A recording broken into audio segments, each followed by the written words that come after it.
across the UK, on DAB+, on YouTube, on your mobile, and on your side. This is Talk.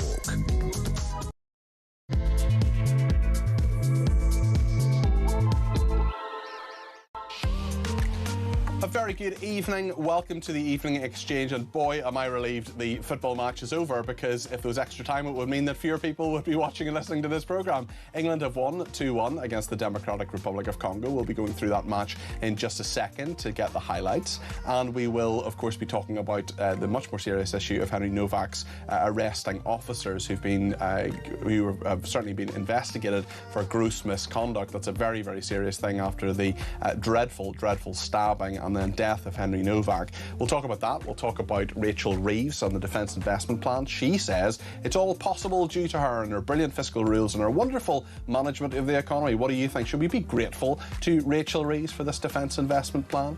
We're also going to be talking about Nigel Farage and the gold, £22,500 an hour to advertise gold. Do you care? Is that all right? Is that fine? If someone offered you £22,500 an hour to advertise gold, would that be all right? The £5 million donation is still something which is controversial. What do you think about that? 0344 499 1000. So much to discuss, including the man who's fined £1,000 for leaving a cardboard box beside a bin. Yes, really. And why migrants are coming to this country illegally.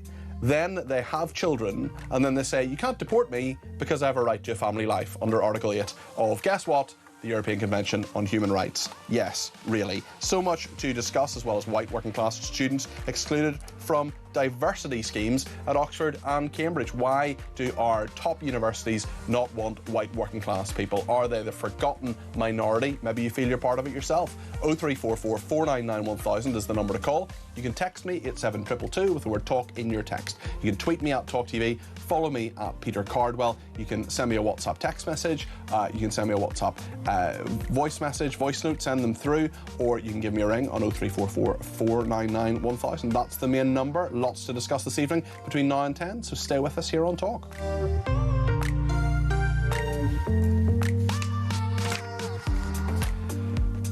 Well, let's talk a little bit about the football, because it is obviously very significant that England have won their match. They're through now to the final 16. They will face Mexico in Mexico, and that is something which is going to be very, very tricky for them, no doubt. The altitude, but also the home crowd there.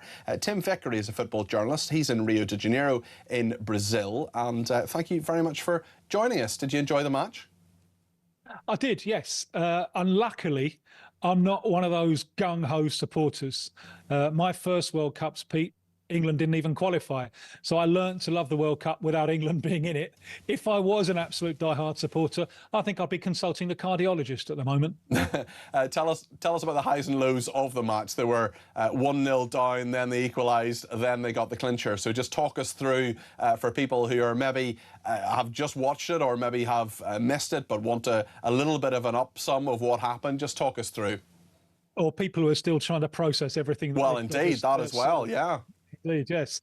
DR Congo came out very hot, which no one had expected. Everyone had expected them to park a fleet of buses and say to England, come on and break us down. Instead of which, full of swagger and style, DR Congo came out and scored early. And England seemed really rocked by this for a while. Towards the end of the first half, they started putting on the pressure, turning the screw, putting on the pressure, and the DR Congo goalkeeper saved everything that was thrown at him.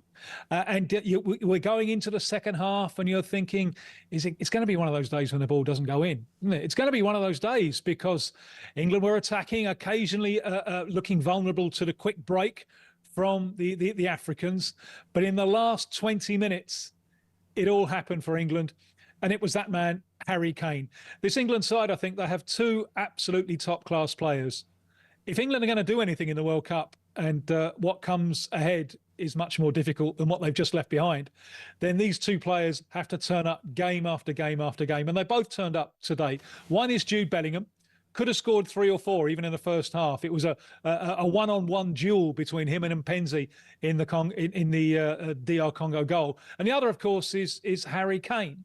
Now, I well remember, as a Tottenham fan myself, when people in Tottenham, when he was first starting, didn't give anything for him. He was dismissed as the Thursday night centre forward, the one that you bring out for the Europa League at a time when that was considered a bit small for Tottenham Hotspur. Seems a long time ago now. Look at him now. On and on he goes, and he came up big with 2 goals in the last 20 minutes. The first, a header back across the goal from Anthony Gordon, who came on very well as a substitute. The second is an absolute cracker. The second, it deserves a plaque. Someone should do a painting. Because the second goal is Kane's art in a nutshell of making the difficult look extremely simple. He receives a pass from Anthony Gordon. He doesn't seem to have the angle, but he just gets the ball away from the defender and whips his foot around it on the turn and puts it in the top corner, almost as if he's just picked it up and put it in there with his hand. It's an extraordinary goal, a goal well worthy of winning a very, very dramatic game. It was dramatic, and many people saying England should have won it comfortably, and I wonder whether the confidence ahead of the next round will actually be set back, even though it is a victory. Not really, I think. I think there's the huge relief of getting over this, and the way they got over this, with the big players turning up, I think will serve them in reasonably good stead. But what comes ahead? First, it's Mexico. You mentioned it. And Mexico are flying. It's at the altitude of Mexico City. Let us assume, and this is a very dangerous assumption, that England get past that. It's probably, almost certainly, Brazil in the quarter-final. And let us assume, and that is an even bigger assumption, that England get past that one. Then it would be most likely Argentina in the semi-final. Now, I put it to you, Pete, that to get past those 3 American teams in the Americas would be the greatest achievement in the history of the England national team, even bigger than winning the World Cup on home soil all those years ago. In talking about Mexico City, the Azteca Stadium is more than 7,000 feet above sea level. Mexico on home soil as well. This is going to be very tough even before the starting whistle is blown. Yeah, if you're not acclimatized, you don't have the same amount of oxygen in your lungs. It affects different people in different ways, but it's very, very difficult to play your normal game, to run as much as you'd like to run. You will have to adapt. Thomas Tuchel will have to adapt his plan to the conditions. I'm sure he's thought about this because this was always on the cards. It's also difficult for the goalkeeper, even though he doesn't have to do a great deal of running, because the ball flies in the rarefied air. It's on you before it would normally be. And Jordan Pickford, who didn't exactly cover himself in glory with a goal that Congo scored early in this game, he is in for another very, very stiff test. It could even be in a few days' time that England might regret saving themselves against Congo, because now they have to climb a mountain, both literally and metaphorically. And Harry Kane, you mentioned there, he now overtakes the World Cup scoring record of Pelé, the Brazil legend. Is he England's greatest ever player, in your estimation? He's the greatest ever goal scorer, I think, and he's right up there. I think as greatest ever player, there might be a few other candidates in different positions. Bobby Moore, Bobby Charlton, maybe even Paul Gascoigne. And coming up, Jude Bellingham, because he's an extraordinary talent. But you've got to be very, very happy from an England point of view that you've got Harry Kane, because he makes the difficult look easy. And I can see that there's a real party going on in Atlanta, Georgia tonight. I'm sure there's a real party going on in the streets around you, Pete. Makes me regret that I'm so far from home. Never mind the streets, the office near me, talkSPORT are down the corridor and they're cock-a-hoop. Listen, thank you very, very much indeed for that. That's Tim Vickery there, who is a football journalist in Rio de Janeiro, and will be watching, as so many people will, England in the final 16. They will be against Mexico. Mexico, in Mexico City. Keir Starmer has just tweeted it might actually be coming home. Well, we know, of course, he's going home in a couple of weeks' time when he vacates number 10. We will talk about him and Rachel Reeves and everything that's happening with him. Margaret in Birmingham is delighted that the football has gone the way it has. She says, wow, they sing Take Me Home Country Roads at the match. A few minutes later, they score. How good was that? Says Margaret, who enjoyed the football and is a big John Denver fan as well.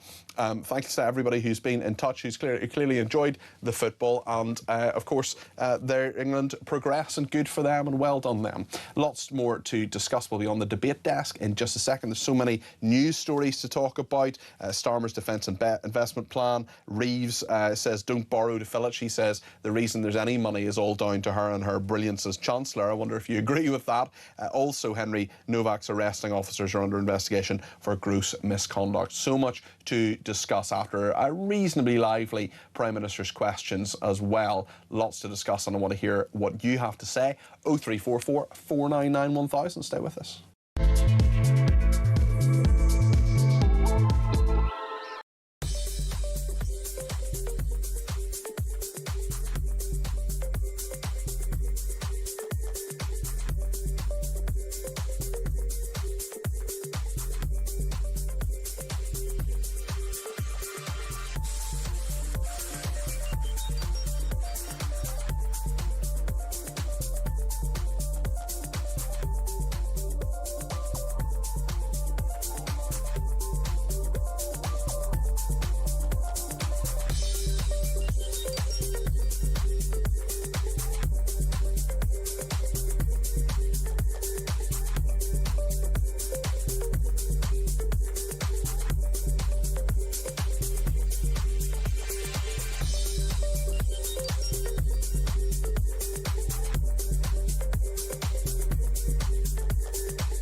Across the UK, on DAB+, on YouTube, on your mobile, and on your side. This is Talk. Well, thank you everybody who has been in touch, not least on the Nigel Farage story about the £22,500 an hour that he has been given to advertise gold bullion. This is something that Labour says has given him the Midas touch, but they've criticised him for it, saying that he's not focused on his day job. I mean, it was 12 hours. You can do anything for 12 hours a month or within a period and still be entirely focused on your day job. But what do you think? Do you mind about this? Do you care that Nigel Farage has received £5 million as a donation from a Thai billionaire, or do you care about this £22,500 for advertising gold? Is that something you care about? Do you think that Nigel Farage is doing a good job, a bad job? I'd be very interested to hear what you think of the Reform UK leader, especially as they're being squeezed a tiny bit in the polls. Not hugely, but they're just down a bit. They're at 24 points in the latest poll, and the Conservatives and Labour on 20 each. Rob has been in touch and says the media are just ganging up on reform. All the media, including Talk, are left-wing antagonists and ready to jump on the right wing at the first chance, hiding behind the lie that they are not left-wing. No self-respecting left-winger would take apart their party, only the right-wingers. So I'm a left-wing antagonist, apparently. I'll accept many criticisms. I'm not sure I'm a left-wing antagonist, but there we are. Another person says, remembering today is the 110th anniversary of the beginning of the Battle of the Somme, lest we forget. Of course, we remember that, and it is a very, very significant day, and it's astonishing to think that it is so long ago and yet such a short time since that great sacrifice was made, and like incredible sacrifice and indeed effort that was put into that. On the football, someone says some teams bring on a substitute and win. Labour have brought on a sub and we're all going to lose. Such is life, says Mark in Selby. And on fly tipping as well, Kerry says, I wanted to let you know that I'm 100% behind the fine for leaving the cardboard box by a bin because it is fly tipping. There's There's a lay-by near my house, and almost daily people leave a box in, then a bag, then a chair, then a mattress next to the bins. Bins in the street are litter bins, not council dumps. Anyone leaving rubbish, no matter how close it is to a bin, is breaking the law, encouraging others to fly tip and contribute to the cesspit the UK is turning into. Rant over, says Kerry. Well, what do you think of that? Because a man has been fined £1,000 for leaving a cardboard box next to a bin. 0344 499 1000.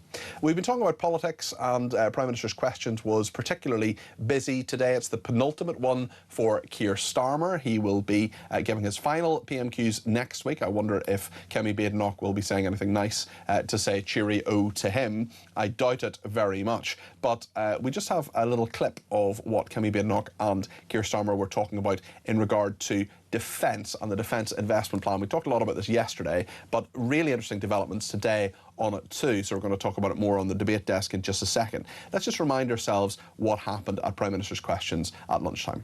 3 weeks ago, the Defence Secretary resigned, saying, "I am being forced to make decisions that would increase the risk to personnel on operations and could make the country less safe." Since that letter, the Prime Minister has only increased spending by 0.01%. We can count, the generals can count, the Kremlin can count. His plan doesn't add up. How can the Prime Minister possibly stand there and say that this is enough? This is the most significant upgrade in defence spending since the 1980s. The Chief of the Defence Staff has been clear that the plan accelerates the transformation we need for our armed forces. The First Sea Lord, it funds the capability we need to fight and win. The Chief Air Staff strengthens our contribution to NATO, and she must have missed that yesterday the Secretary-General of NATO welcomed the plan. That's the Prime Minister responding to Kemi Badenoch on the Defence Investment Plan. And this is a sort of astonishing claim today from Rachel Reeves, that she says that the extra £15 billion, it's not an extra £15 billion, but she says it is, in military spending is only possible because of her fiscal rules. It's all down to her. She says the funding for this was only possible because of the changes to the fiscal rules I made 2 years ago, the same fiscal rules that have allowed us to fund Ukraine's war effort while securing £15 billion for the Defence Investment Plan. By preserving economic resilience, keeping borrowing costs down and supporting growth, they enable us to spend what is needed to secure Britain. I just think that's absolutely nonsense. But anyway, that is what the Chancellor Rachel Reeves is saying, Chancellor for the moment anyway. Let's go to the debate desk. I'm delighted that Candice Holdsworth is with us and Lewis Oakley as well, political commentators both, and Lewis is a podcast host too, so thank you very much for joining us. Candice, what did you think of Prime Minister's Questions today? How do you think it went, and specifically on the Defence Investment Plan? Are you convinced by what Rachel Reeves is saying? No, and I don't think anyone is. I think a lot of defence chiefs who were initially very positive about the sounds that Rachel Reeves was making and Keir Starmer was making, that they were going to be able to invest a lot more in defence, exactly what is needed. Over time, they've become more cynical, that it's not going to happen. And I think Rachel Reeves herself has even been quoted as saying, even though she hasn't said it directly, that she feels like the Department of Defence is a money pit. And I do wonder if they feel like they were pushed into it and they were backed into it by pressure from the Trump admin, who initially they seemed to get on very well with, and then things started to sour a little bit. Pressured in what way, do you think? Well, Donald Trump basically saying to NATO countries, you have to up your defence spending. But that, I mean, it's certainly what people here have been saying as well. It's what defence chiefs have been saying. It's what Lord Robertson said in the review and so on. And I totally agree with that, but I think that their relationship started to sour. I think what started off as a good, strong relationship, over time, they kind of became more cynical about the Trump admin. And what I've picked up from lots of people, you know, involved in Labour is, I mean, they don't even think the MAGA movement's got much left in them. So I think many of them are thinking, well, you know, do we really have to do this? Because they might not even be in power after the next election, which I personally really disagree with, because I think we are in such a volatile period of history and we do have to meet these spending commitments. I think we do, but I think their priorities are all wrong, and it's the same criticism that Kemi Badenoch made, which is welfare spending is out of control, and that's what we need to cut back on. I do apologise, it's actually the anti-penultimate, great word, the anti-penultimate PMQs of Keir Starmer. Starmer because he will be there next week and the week after. The new leader of the Labour Party may well be clear on the 17th, but the 8th and the 15th, next Wednesday and the Wednesday after that, there will be PMQs, and then the new leader of the Labour Party is announced on the, well, if there's only one nominee, on the 17th. So Andy Burnham could well be Prime Minister by the 20th. And continues. by the 20th of this month, and we'll have full coverage of that, of course, on Talk. Lewis Oakley, what do you make of Rachel Reid? Should we be really grateful to her for her amazing stewardship of the economy? No, I don't think so. I'm not impressed by her, and they're both looking for a little bit of a legacy, a little bit of thing to say, oh, look, I was here and I did this. I'm not really interested in it. I would like to see some more creative thinking from people in government, to be honest, because all they're basically saying is, well, you could either borrow it or, you know, you've got to go after that benefits bill. Neither of which I think is, A, going to happen, but B, comes about consequences. Like, we all attack this benefits bill all the time. What are the decisions the British public are willing to make? Like, people are not... If you are on benefits, it's not a life of luxury. Like, it is just the amount that it costs to live, which is quite high. I don't see where you're going to cut. And I know there are some people that are, oh, well, I've got acne and, you know, I've got this and blah, blah, blah. So, of course, there are some silly things, but that will take even more money to do the admin of, OK, who's deciding who needs their benefits and doesn't? What I would like to see is more creative thinking around defence. I mean, number one, drones. Drones have been a big thing with Iran, for example. Like, you know, I want to hear from the government, look, if we were ever attacked, here are the factories that would instantly overnight turn into drone-making factories and bullet-making factories. That's how we would do it. You know, we know that, you know, in the First World War, the Second World War, a lot of ships are repurposed. OK, which cruise ships will you repurpose? And how long will it take? And what will you arm them with? Like, just things like that, where it's like, look, if you don't have the money, fine, but give me some creative ideas of how, look, but if it really got bad, here's how we would actually repurpose things and, you know, and even stuff like, you know, we don't have enough soldiers. OK, well, why don't you do something where you say, look, if you do national service for 2 years, you can have 2 or 3 years tax-free after that. Like, make it appealing. Say to the veterans... Or alternatively, money towards things like a university course or an apprenticeship. That's what they do in the US, yeah. Say to the veterans as well, you know, if a veteran applies for a job, you are guaranteed an interview. Make these things appeal. Do the things that you have got leave. If you tell me you haven't got the money, fine, but don't leave it there. Come up with some creative ideas. But I do think they can cut back on welfare spending, because, I mean, the big spike happened after 2020 when it became easier to claim for things like anxiety and depression, and that just hasn't been rolled back. And I think a lot of forecasters have said all you need to do is take it back to pre-2020 levels. How? And you would have, well, I think you need to start encouraging people to go back into work. Isn't the point in all of this that when it comes to making difficult decisions, you need to bring people with you? You need leadership. You need to say, we're making this difficult decision, taking some money away from this, putting some money into this because of these reasons, because there is a major, major threat to the country from Russia, from China, from Iran, from various other places. Isn't it explaining, storytelling, telling people, rather than 11 months behind the scenes, fighting like rats in a sack between the Treasury and the Ministry of Defence? Instead, what you need is someone to actually say to the voters, saying to taxpayers, you may think this isn't the right thing, but here is the right way, and here's why. Yeah, I just don't think they believe in it.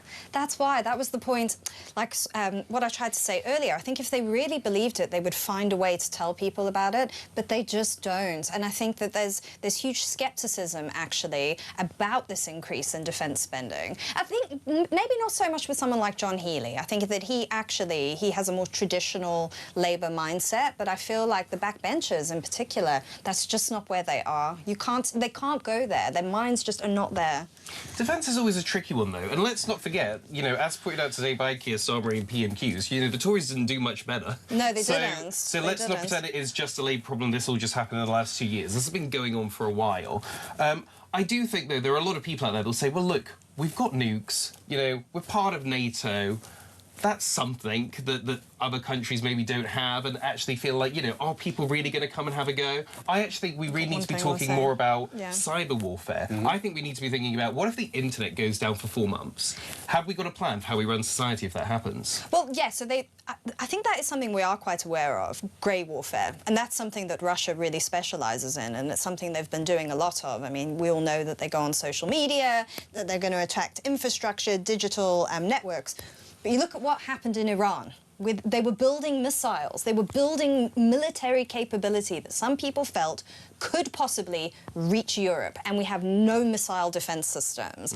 And I just think that we've been living in la-la land, like, that everything is the peace dividend, as they say, and everything was so peaceful and everything was fine and you could negotiate. But actually you do get these regimes around the world which lie, which are bad actors, and which they will go and develop long-range missiles, and they will exploit your weaknesses. And Absolutely. It's such an issue. Do you think we should have any thanks? Should we be grateful to Rachel Reeves? I mean, she's taking the credit for this and she's saying, oh, it's all marvellous. What she hasn't mentioned, of course, is that Andy Burnham apparently wasn't told, it's full of the, it's in all the paper, a lot of the papers today, Guardian and Times and so on, that he just wasn't told about this 4.7 billion that he's got to find down the back of the sofa. But I don't think that Andy Burnham, the incoming admin, I don't think they were prepared. I mean, it just doesn't sound like they knew what they were doing. I mean, this is, like I said, this is a time of crisis. They challenged a sitting PM and they asked, could they possibly have a 3-month handover? Yes. And Keir Starmer and Rachel Reeves were like, no. So, I mean, this is maybe even a bit of a passing shot. You never know. I don't have much sympathy for him, because I'm like, you're coming in and you're like, oh, no, I've got a problem. There's 5 billion I've got to find. It's like, that's the job. Yes, like, what if there's another pandemic? What if we do go to war? You can't just come in and be like, oh, there's a problem I need to solve. That is literally what you're being paid to do. Surely if Andy Burnham had some say in this, or some be brought in some way, Keir Starmer saying, like, let's be adults about this, you're going to take over from me, this is a big thing, do you want to do it or do you not? Instead, he's hamstrung by it. If Andy Burnham says on day one, actually, I don't want to do this, or we can't find the money, or actually we don't have the 4.7 billion that we need to find, well, then that immediately becomes the whole story of his premiership. It seems, I mean, I have very little sympathy for either Keir Starmer or Andy Burnham, but isn't it a little bit vindictive? Oh, yeah, I mean, but that's politics, right? That's I wish it wasn't. I wish we could put the best interest of the country first and all help each other and cross the aisle and do what's best, but that is just not the reality. They won't be singing Kumbaya together to any time soon. Dawn in Chelmsford has sent an absolutely lovely message and says, good evening, Peter. I'm so relieved the England match didn't clash with your show. It would have been a difficult viewing choice. So I appreciate that, Dawn. Appreciate your loyalty. And we actually had one of our most loyal viewers, Carol in Liverpool, who was distracted a little bit, shall we say, by Novak Djokovic the other night. But I think she maybe watched back on catch-up, which of course you can do. Dave says, good evening, £1,000 for putting a cardboard box next to a bin. Absolutely ridiculous. I've often put cardboard next to my bin when I've received large items that won't fit in the bin, and I'm happy to say my bin men always use common sense and take everything. Paul says, I'm not worried about the money Nigel Farage was gifted or the money he earns through advertising. Everyone gets on Farage about what all the other MPs not paying stamp duty and second properties, not paying council tax. What about all the other things that are swept under the carpet, says Paul. And Rob says, if any prisoner let out early commits a crime, he and the person or persons who let him out should be arrested and convicted. Persons would include the Prime Minister, politicians, or anyone who had a duty of care to protect the citizens of the country. The person's sentence should be significantly longer than the offender and harsher, e.g. hard labour and even the death penalty if the offender murders. Those who let dangerous criminals out prematurely should be held fully responsible for their actions and feel the wrath of society. Rob, I totally understand your sentiment. I don't think you're being realistic. I do think that our prisons are overflowing. We need to deal with this as a problem. It's a huge issue. I also just do not agree with the death penalty. I don't think it is in any way a deterrent, and I'm very, very happy to debate that with you. If you want to give me a ring on this or indeed any other issue, you or anyone else out there watching or listening, whatever you want to talk about, whether it's defence, whether it's football, although I may not quite be your man for that, or indeed what Rob is saying there, 0344 499 1000. We'll be back on the debate desk in a second. We'll talk about Nigel Farage, actually. We'll talk about that money, and I'd be very interested in your opinion. Stay with us here on Talk.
across the UK, on DAB+, on YouTube, on your mobile, and on your side.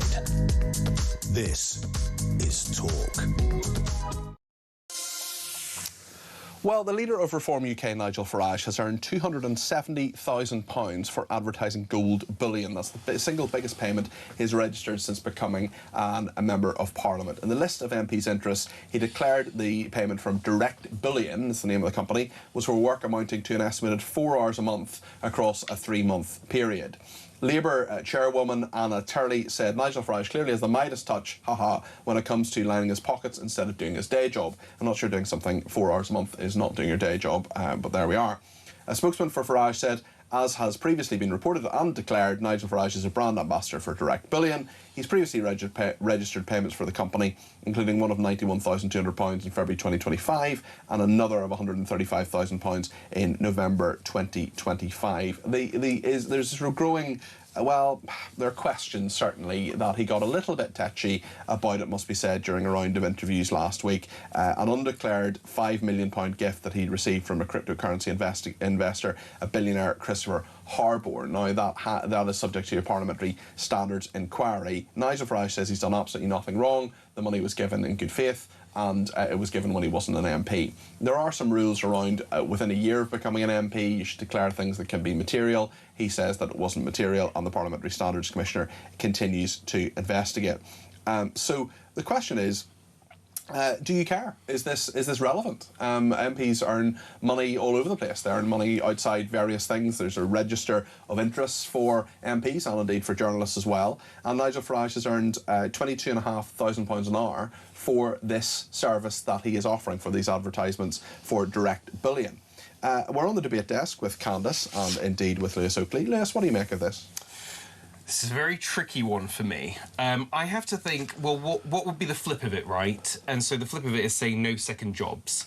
And to me, if you say no second jobs, then we get a lower calibre of politicians. I think a lot of it is just jealousy. I think it's a lot of people being really jealous. If someone offered me £22,500 an hour to do not quite anything, but basically, you know, to advertise something, you're going to say yes. And the fact is that Nigel Farage is a very famous person and he can be very influential, and clearly he's earning that money back.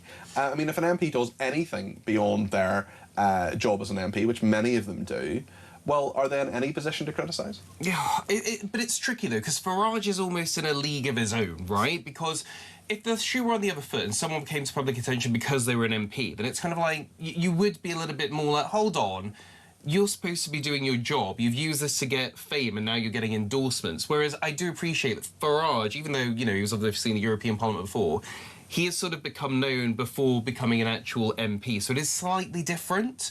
But I have more of an issue when people are getting, like, all of the COVID contracts and those kind of things. That's where I really draw the line. But someone being endorsed to do something outside of it, it's probably fine, but only because the flip of it is that you say no second jobs. If you say no second jobs, you get a lower calibre of politicians. And you've probably got to pay them more. Candace, what do you think? Yeah, look, I think the scrutiny is just going to get ever more, it's going to get stronger. The closer we get to an election, the more that they rise in the polls. But he's had so much scrutiny for such a long period of time. I mean, 2 major biographies. Lord Ashcroft wrote a biography about him out recently. We've had Michael Crick writing a very good biography of Farage as well. He's had a lot of this scrutiny. What is it, do you think, about the 5 million and then this now as well that is perhaps sticking in some people's craw? It just seems to be a line of attack with politicians that are also who are personally quite wealthy. I mean, you're seeing it with Trump in the US as well. I mean, I think there was a headline just the other day that came out that he's made about $1 billion in crypto. And people don't like it. People people think there's too much of an overlap between these crypto billionaires and politicians, because crypto is such an unregulated industry. 1.4 billion in crypto for Trump apparently as well. So yeah. I mean, others would say that there isn't a problem, but I think that increasingly this is what those who are opposed to those politicians, Trump and Farage, they're going to laser focus in on. It is interesting because I think people, certainly with Farage, he is seen as a man of the people who you'd want to go down the pub for a pint with. I'd like to go down the pub for a pint with Nigel Farage. I think he's a really interesting person. I've met him a number of times and he is a very charismatic, interesting person.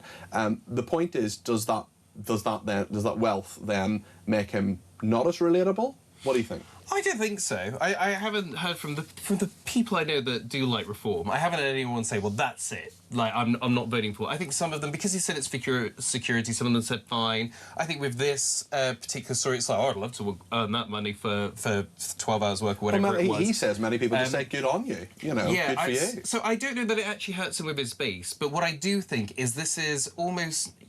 Is it death by a thousand cuts? He looks a bit tired. He looks a bit like he's had a bit of enough. And this is, like, even defending this, I feel like a Nigel Farage defending this a few years ago would have battered it off better. Whereas I don't know whether it's because he is potentially getting closer to power, you know, depending on what happens, that the pressure is getting to him. But I think he... Do you think it's a post-Makerfield thing as well? I don't want to do him down. I mean, he's at 24%. His party is at 24% in the polls. That's not that different from previously, but they have gone down a bit. And we know that Restore Britain did, you know, far better than any party just starting out did in Makerfield. Labour won that, and Reform were very, very annoyed at their performance there. I'm not sure they necessarily expected to win, but certainly the performance was lower than Nigel Farage had predicted. Yes, I think a lot of people were quite shocked at the margin of the victory. They thought it would be so much closer than that. And I don't know, when I speak to people on the right, they've become a bit pessimistic lately, whereas maybe a year ago, everyone was very positive. There was an insurgent right. It felt like things were moving their way. Actually, even, you know, just a month before with the council election results. But then Makerfield happened, and it seemed to just, like, scramble everyone's ideas about where they thought they were. And just because I think now people are very worried that there's, on the right, and what I'm saying, people on the right are very worried that there's going to be a progressive alliance. And at the next election, they're not going to be able to break through. When it comes to Reform UK and sort of Farage-style politics, whether it's UKIP of old, it's Brexit Party, whatever incarnation he's in, and the kind of people who think as he does on so many different issues, this is their big chance. I mean, this is it, isn't it? And if I were Nigel Farage, I would probably at least have in my head somewhere, hold on a second, why am I doing this? I'm of retirement age. I've got decent cash. I could just walk away. Why am I doing this? Well, I think to him, it's probably a drive to change the country the direction he wants, and that's what he's always had. And he obviously had the win 10 years ago with Brexit. But this is why I personally, and I don't know the man, but just from what I see in interviews recently, I feel like the steam's coming out a little bit. And maybe that is the pressure of, oh, I'm not this outsider, you know, throwing stuff in anymore. Like, I'm actually gearing up to be the insider, and actually all of this stuff is going to be tricky, even though, you know, he would say he's got the right morals and approach to it. A lot of this stuff is not easy to change, and the pressure that's coming with it. And, you know, and I just think, you know, a Farage a couple of years ago would have had a pint and said, you know, yeah, I was paid $270,000 for this, but actually the people that looked at the goals that I had, they've all made money too, and blah, blah, blah, and that's what I want for the country. Everyone to get rich, and it hasn't done that. Candace, just a final thought on this? Yeah, I feel like as well, things are getting a bit darker, a bit more despairing. Politics is getting nastier. You know, there's not that same sort of, like, joyful rebellion that you maybe had 10 years ago when Brexit happened. The mood has shifted so much, and I can understand why politicians seem more down. Very interesting thoughts on all of that. Thank you for it. Lorraine has been in touch and says the abject hypocrisy within the media and political journalists when it comes to Nigel Farage is now verging on abuse. No other politician receives the same hounding that the media gives this man. The behaviour of The Guardian and certain talk journalists over what he may or may not have said as a schoolboy became farcical. There is a two-tier media who deliberately set out to destroy reform, in Lorraine's opinion. Nigel Farage works tirelessly for reform. The Greens and Polanski have many sinister issues, including anti-Semitic behaviour. Yet where is the media frenzy? Lorraine, come on. If you're watching this programme, I am down on the Greens so often on their anti-Semitism. I've done that on numerous occasions. I hope I'm not being defensive here, but just factually, I've discussed it many, many times. The public can see it. If anything happens to Nigel, then blood will be on their hands. Well, certainly we don't want anything to happen to Nigel Farage. We talked last night about the threat to his life that he put on Facebook, the assassination graffiti that is now thankfully being removed. We're just talking about his political future and the pressure he is under with all these stories about his finance. finances. He has done some interviews on it, including with Julie Hartley-Brewer on this station recently, last week, and he did get a bit tetchy, but there we are. Graham and Bushy says Nigel Farage is a 1 in a million politician, or in these days 1 in 5 million. I see what you did there, Graham. Lots of other people getting in touch about various things. Ruth says, I think about the prisoners, murderers should get life and stay in prison for their life. People that do more than 3 offences, they should have one hand, who steal things, should have one hand chopped off. They wouldn't do it again. Sex offenders should have their equipment chopped off. They wouldn't do it again. Ruth, I just don't think I want to live in that society, to be brutally frank. I know we talked about chemical castration previously. That was something that various people were talking about. I genuinely don't want to live in that society. I don't want to live in Saudi Arabia. I'm happy living in the civilised society that I'm in, although there are, of course, many things I would change about it. Leslie says, hello, Peter. Hello, Leslie. If Burnham wants to work out of Manchester 1 or 2 days a week, surely he should cover the cost of travel, as the seat of government is London. The taxpayer should not be invoiced for this. And thank you to Paul for his WhatsApp. He says, I'm not bothered about the money Nigel Farage was given and the money he earns through advertising. What about all these other MPs? What about all their expenses and things being swept under the carpet? Lots to discuss on all of this.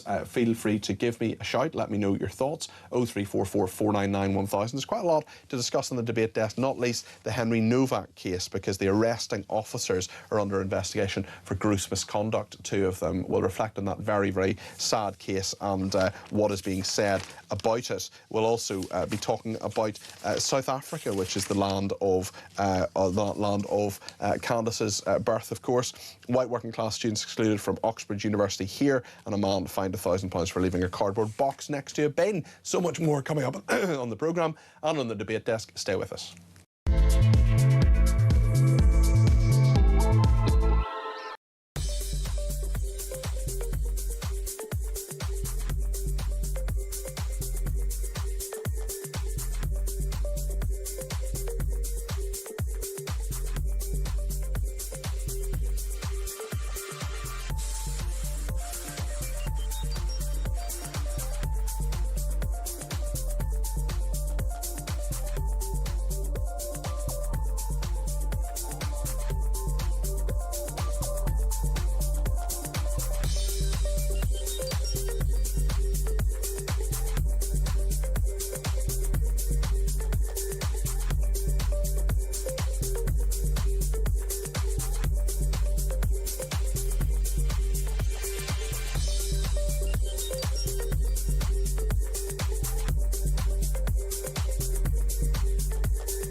Across the UK, on DAB+, on YouTube, on your mobile, and on your side.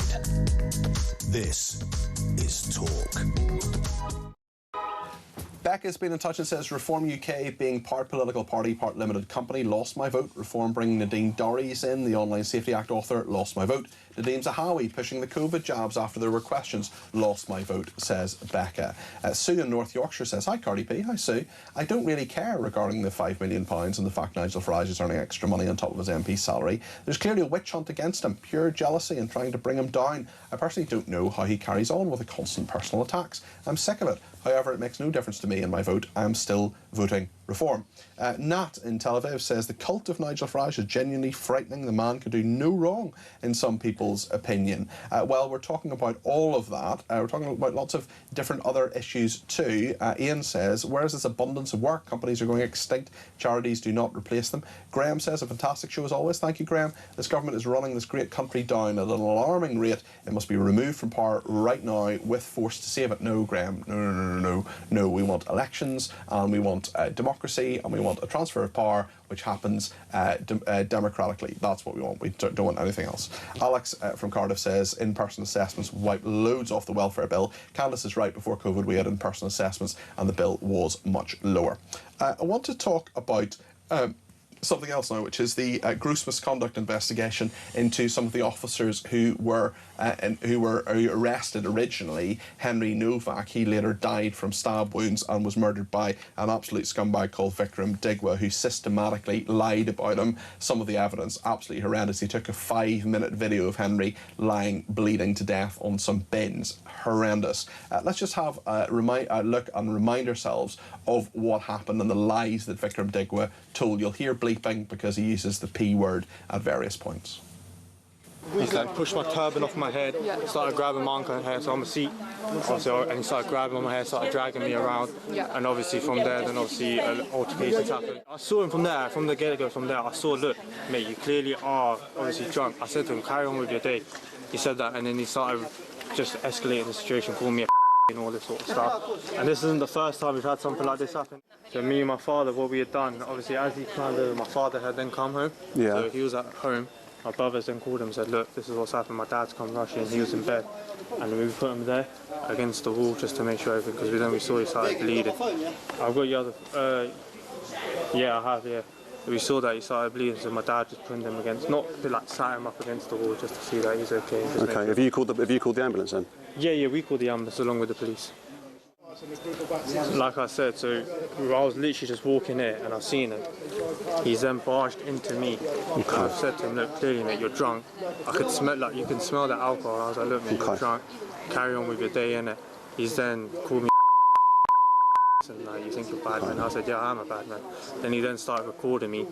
Obviously then I've just then like, pushed him a little. He's then grabbed me, then started grabbing my turban, pulled my hair, started grabbing my hair, or started punching me and all this sort of stuff. Okay. And then do you know how he's got that wound then? How's he got that wound? What wound, sorry? Well, you said he's got blood on him. How's he It must have been where he punched him, but he did fall over here, so he was climbing all over these bins and stuff like that. And then he fell over and then landed onto that car. Okay. So. I'm arresting you on suspicion of attempt murder. Okay? What? You don't have to say anything. It may harm your defence if you don't mention when questioned, something which you may later on in court. Anything you do so may be given evidence. Okay, and we'll get it all sorted, all right? I'm not saying you've done anything, mate, but we need to find out what's happened, okay? Mate, I've been raised... Yeah, no, I know. Lie after lie after lie after lie. Vikram Digwa was sentenced to life imprisonment for Henry's murder, minimum term of 21 years. Now, 2 of the police officers at the scene, there were 4 of them. 1 has left the police, the other one's not under investigation. 2 of them are under investigation. We don't know whether the voice you heard of that officer, if he is under investigation, but of course it is a high probability that he is one of them. 2 police officers are under investigation. Derek Campbell, who is the Director of Engagement for the IOPC, which is the Police Conduct, Independent Office of Police Conduct, said there's clear evidence that public confidence in the force may have been seriously harmed by this incident, and that is a factor we must consider when assessing the evidence. The serving of gross misconduct notices does not necessarily mean that disciplinary proceedings will follow. At the end of our investigation, we will decide whether any officer should face disciplinary proceedings. The decision to expand the investigation follows complaints from Nowak's family about the force. There's certainly been lots of people, viewers and listeners to this programme, absolutely outraged by that, and it was the 21-centimetre ceremonial dagger that Vikram Digwa used, stabbing Henry Nowak as he walked home from a night out, filmed him fleeing, taking close-ups of Henry lying on the ground. Absolutely dreadful. Henry Nowak repeatedly told officers he had been stabbed, and of course there was that horrendous line back from one of the police officers who says, "I don't think you have, mate." What do you make of this, Candice? Yeah, I mean, the question everyone has to ask is, why did they not check?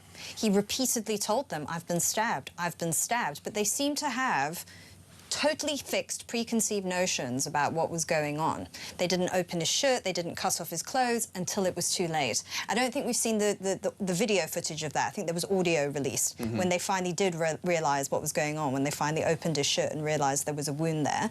But in those critical moments, which we all know are very important when someone's being stabbed, they just didn't listen to him. And I think in any situation, to come in with such fixed ideas about what's going on and not validating anything, that is what is going to lead to disaster. That's the scientific method, that you don't necessarily know what's going on, so you check and you perform tests. You believe absolutely nothing, you assume nothing. Lewis, there are so many people who are worried that essentially Vikram Digwa was believed because of his race. What do you think? Look, I think that what we need to do is ask ourselves what needs to happen because of this. Now, obviously, we've got these 2 officers being investigated. Whichever way that turns out, you know, obviously that's important. But I think the wider thing is that, okay, let this be a time for review. What has been being taught to these officers? Now, is it that there's been an overcorrection, that in times gone by, actually, they wouldn't have believed the person of colour or the gay person or whatever, so they've drummed that into them too much that now it's almost gone the other way? Like, we need to look at that. Yes, we do. I think that, you know, there is going to be a thing, and I think everyone appreciates this, is like, police aren't going to get it wrong. Police aren't going to go into certain situations sometimes and maybe misread the situation because, you know, they're dealing with high-pressured situations. But I think in this one, the race has played such an issue that I think people are now really demanding change. But it really comes down to at what speed is something going to change? Because if you've trained all these officers this way, what are you going to do? Retrain them all? Is it just that this... Well, officers get training all the time. You know, maybe we can retrain them and actually say you've got to be very aware of the fact that you can't simply accept what people are saying. Well, you've got to investigate everything. If someone says, I've been stabbed, you say, well, where have you been stabbed? Show us your stab wound. You know, believe them. Yeah, I think it's really good that they want to ask the difficult questions. Yes. You know, what was the fact that he had been accused of being of racial assault had made them develop a negative idea where they didn't, a negative impression of him where they didn't believe him. You know, they thought of him as just some thug who was pretending. Because I have heard people say that, you know, that, oh, they encounter people like this all the time who sort of pretend. And I'm like, OK, maybe, but you still have to check. Well, you still have to deal with that in a better way as well. Yes. OK, well, listen, this will certainly run and run. We will keep a very close eye on that investigation. We'll make sure we bring you any developments in any of that, 0344 499 1000, if you have an opinion on it. The big story, another big story today about migrants living with family can use the ECHR to fight deportation. This is crazy. So people come here illegally, they then have family, and then say, you can't deport me because I have a right to a family life and my kids are British because they live here, because they've met someone who is British, or alternatively, they've met someone who is similarly an illegal migrant, had children, and then the children, of course, are entitled to British citizenship because they are born here. I mean, this to me seems crazy, and now the government seems to want to change it, maybe. What do you make of this story, Candice? Yes, I think it's good that they're disapplying some of these laws, these endless appeals that migrants can make. And, you know, I think Robert Jenrick, when he was still in the Conservative Party, actually suggested this, that we need to start disapplying these laws. But still, I don't think it's enough. I still think the fact that you've got the ECHR, which is this unaccountable, undemocratic legal convention which can override what the British public want, what British politicians who are elected to enact the will of the British people, they can't do it because of all these rigid legal conventions. It's interesting as well with ECHR because it came in, of course, it far predates the European Union, and it came in before, you know, being gay was illegal, for example. Abortion wasn't legal when it came in. So the fact that it's this sort of shibboleth, the fact that it's this held up as this amazing thing that the ECHR is all wonderful and liberal and fabulous, doesn't quite hold water because, like all law, it develops, doesn't it? Look, other countries ignore this. This just to me seems and we have ignored the ECHR before. In this country, David Cameron was told by the court, you will give votes to prisoners. He said, no, not going to do it. Yeah, and to me, this reeks of the EU sort of thing that politicians do, where they say, we want to be competent politicians, the EU won't let us. We want to do this, but the EU won't let us. Now it's all the ECHR won't let us. The truth is, you don't have the will. And that is because, as much as a lot of people in this country will say, look, we want the immigration numbers down, we want people that are here illegally gone, realistically, most people, when it comes down to it, don't have the stomach for ripping dad away and deporting him and leaving mom and 3 kids in the UK. And then also, if dad was the only one working, who's paying for that family? So it's a tricky mess we're in. Because if you, OK, we'll deport the person that was working, then who's paying for the family? The thing is, though, that sort of compassion can be so exploited by people who... Of course it can. People, and it is. Yes, because you do get people in the world who will look at that and they will think, I can manipulate you now. I know what your weaknesses are. And also, if you love your kids, maybe you want them to come to the country you're deported to with you.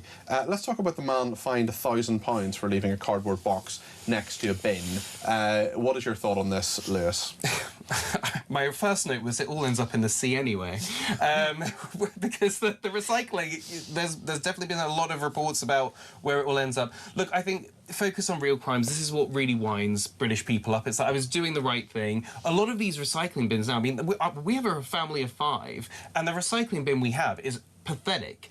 This is not enough for 5 people, so you can understand people doing it, and now you get fined. I mean, it's just ridiculous. It's all about councils of the cash strap, just looking for any way to fine you for anything. They're very good, aren't they, Candace, at fining? They're really efficient at that. They're really efficient using CCTV and detecting crime, as they would put it, or, you know, problems when it comes to speeding, when it comes to these things that raise money. They're very incentivised to do that. Yet we had a big discussion last night about antisocial behaviour. A load of people calling the police who just don't turn up. We had a discussion about shoplifting earlier in the week. The only time the police came to a shop in Katie Lamb MP's constituency was to say you can't put those pictures up of those serial shoplifters because there's a breach of their GDPR rights. So you know, true. they're very good at the stuff they want to solve and the crime they want to or misdeeds or whatever they want to fine, but when it comes to actually the big stuff, they're found wanting, the authorities are found wanting in so many different ways. Yes, so true. I mean, I remember in my neighbourhood there were these kids causing problems and just like coming around to the neighbourhood, banging on people's doors, causing fights, called the police numerous times, and they were like, well, if you don't know who they are, you don't know their names, you can't do anything about it. We ended up solving it. We managed to find one of their mums on Facebook and spoke to her, and she's like, all right, I'll talk to them, and it ended and it stopped. I mean, I've heard of people tracking down their bikes through Facebook and stuff like that. It's Jackie so true. was on last night. Jackie in Oldham, one of our regular callers, she talked about an alleyway near her where people were doing drugs and all sorts of things. It was really bad. She got a WhatsApp group together. She talked to all her neighbours. She went to the authorities. She just banged on their door and said, sort this out, sort this out, sort this out, and got results. But it takes someone with the chutzpah and determination of someone like Jackie to actually do that. Listen, Lewis and Candace, thank you both very much for being on the debate desk this evening. What do you think of what they've said? 0344 499 1000 is the number to call. Get your voice on the air between now and 10 o'clock and make sure your opinion is on the air. Whatever it is you want to talk about, I'd love to hear from you. So do get in touch, and we will talk to you very, very soon.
Across the UK, on DAB+, on YouTube, on your mobile, and on your side.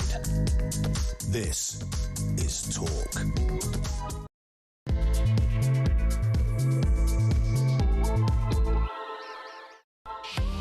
Just gone 8 o'clock. This is the Evening Exchange. I'm Peter Cardwell. Thank you very much for your company this Wednesday evening. I hope you enjoyed the football. If you're watching it, England are through to the next 16. They'll play Mexico in Mexico City. We're talking about the big stories today, the big news stories, Henry Nowak and those two officers who apparently, well, they did feel. I mean, there's just no doubt about that. They acted appallingly, and now they are rightly under investigation by the Independent Office of Police Complaints. We'll talk police conduct apologies.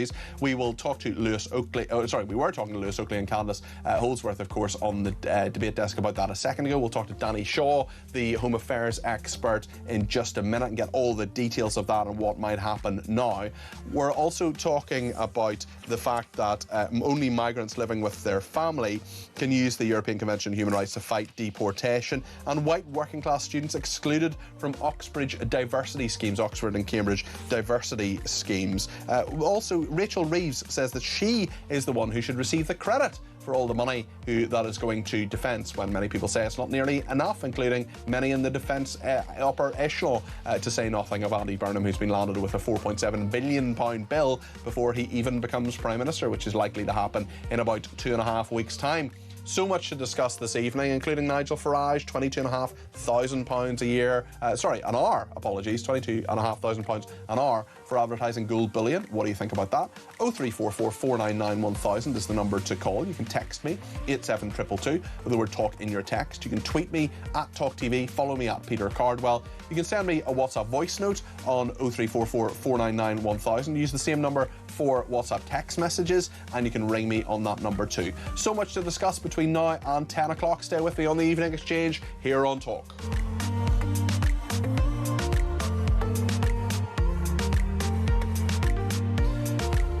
Well, it was just an absolutely horrendous story that shocked the nation in regard to Henry Nowak, a totally innocent 18-year-old who was then accused of being a perpetrator. Lies that were told, lie upon lie upon lie, that was told by Vikram Digwa, who his attacker, who is now rightly in prison for at least 21 years on a life sentence. He stabbed Henry to death. He filmed him as he was lying dying. Just horrendous details. And Vikram Digwa was interviewed by police, and the conduct of those police officers, there are 4 police officers involved, 1 has now left the force, and 2 of the other 3 are under investigation. We don't know for sure, but there's a 2 out of 3, 66% chance that the officer you will hear in this next clip is under investigation.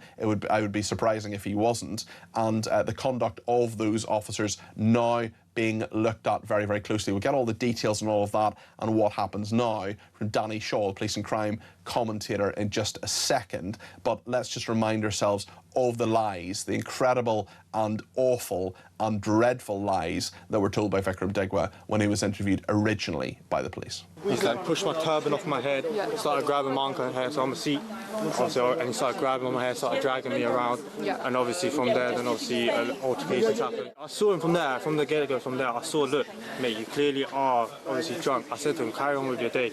He said that, and then he started just escalating the situation, calling me a and all this sort of stuff. And this isn't the first time we've had something like this happen. So me and my father, what we had done, obviously as he climbed over, my father had then come home. Yeah. So he was at home.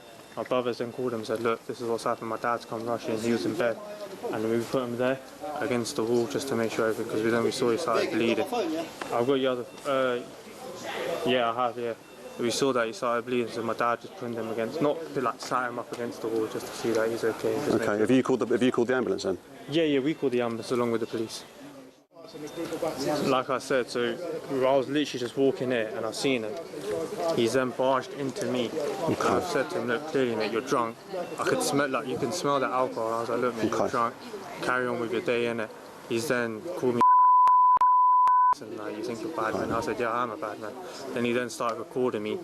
Obviously, then I've just like, I pushed him a lot. He's then grabbed me, then started grabbing my turban, pulled my hair, started grabbing my hair, or started punching me and all this sort of stuff. Okay. And then do you know how he's got that wound then? How's he got that wound? What wound, sorry?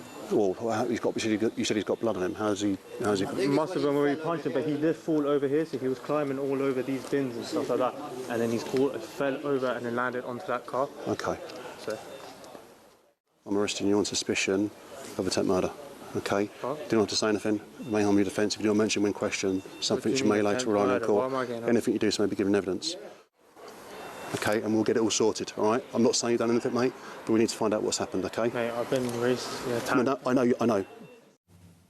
Danny Shaw is with us now, and just before we go to Danny, I just want to be clear that actually that officer who was on the who was speaking there, he is one of the two officers, the first two officers who arrived on the scene. And we know from the Independent Office of Police Conduct that after reviewing the evidence and representations from 18-year-old Henry's family, they said two officers who were first to arrive on the scene in Portswood Road on the night of the 3rd of December 2025 may have breached police professional standards of duties, responsibilities, use of force and disreputable conduct.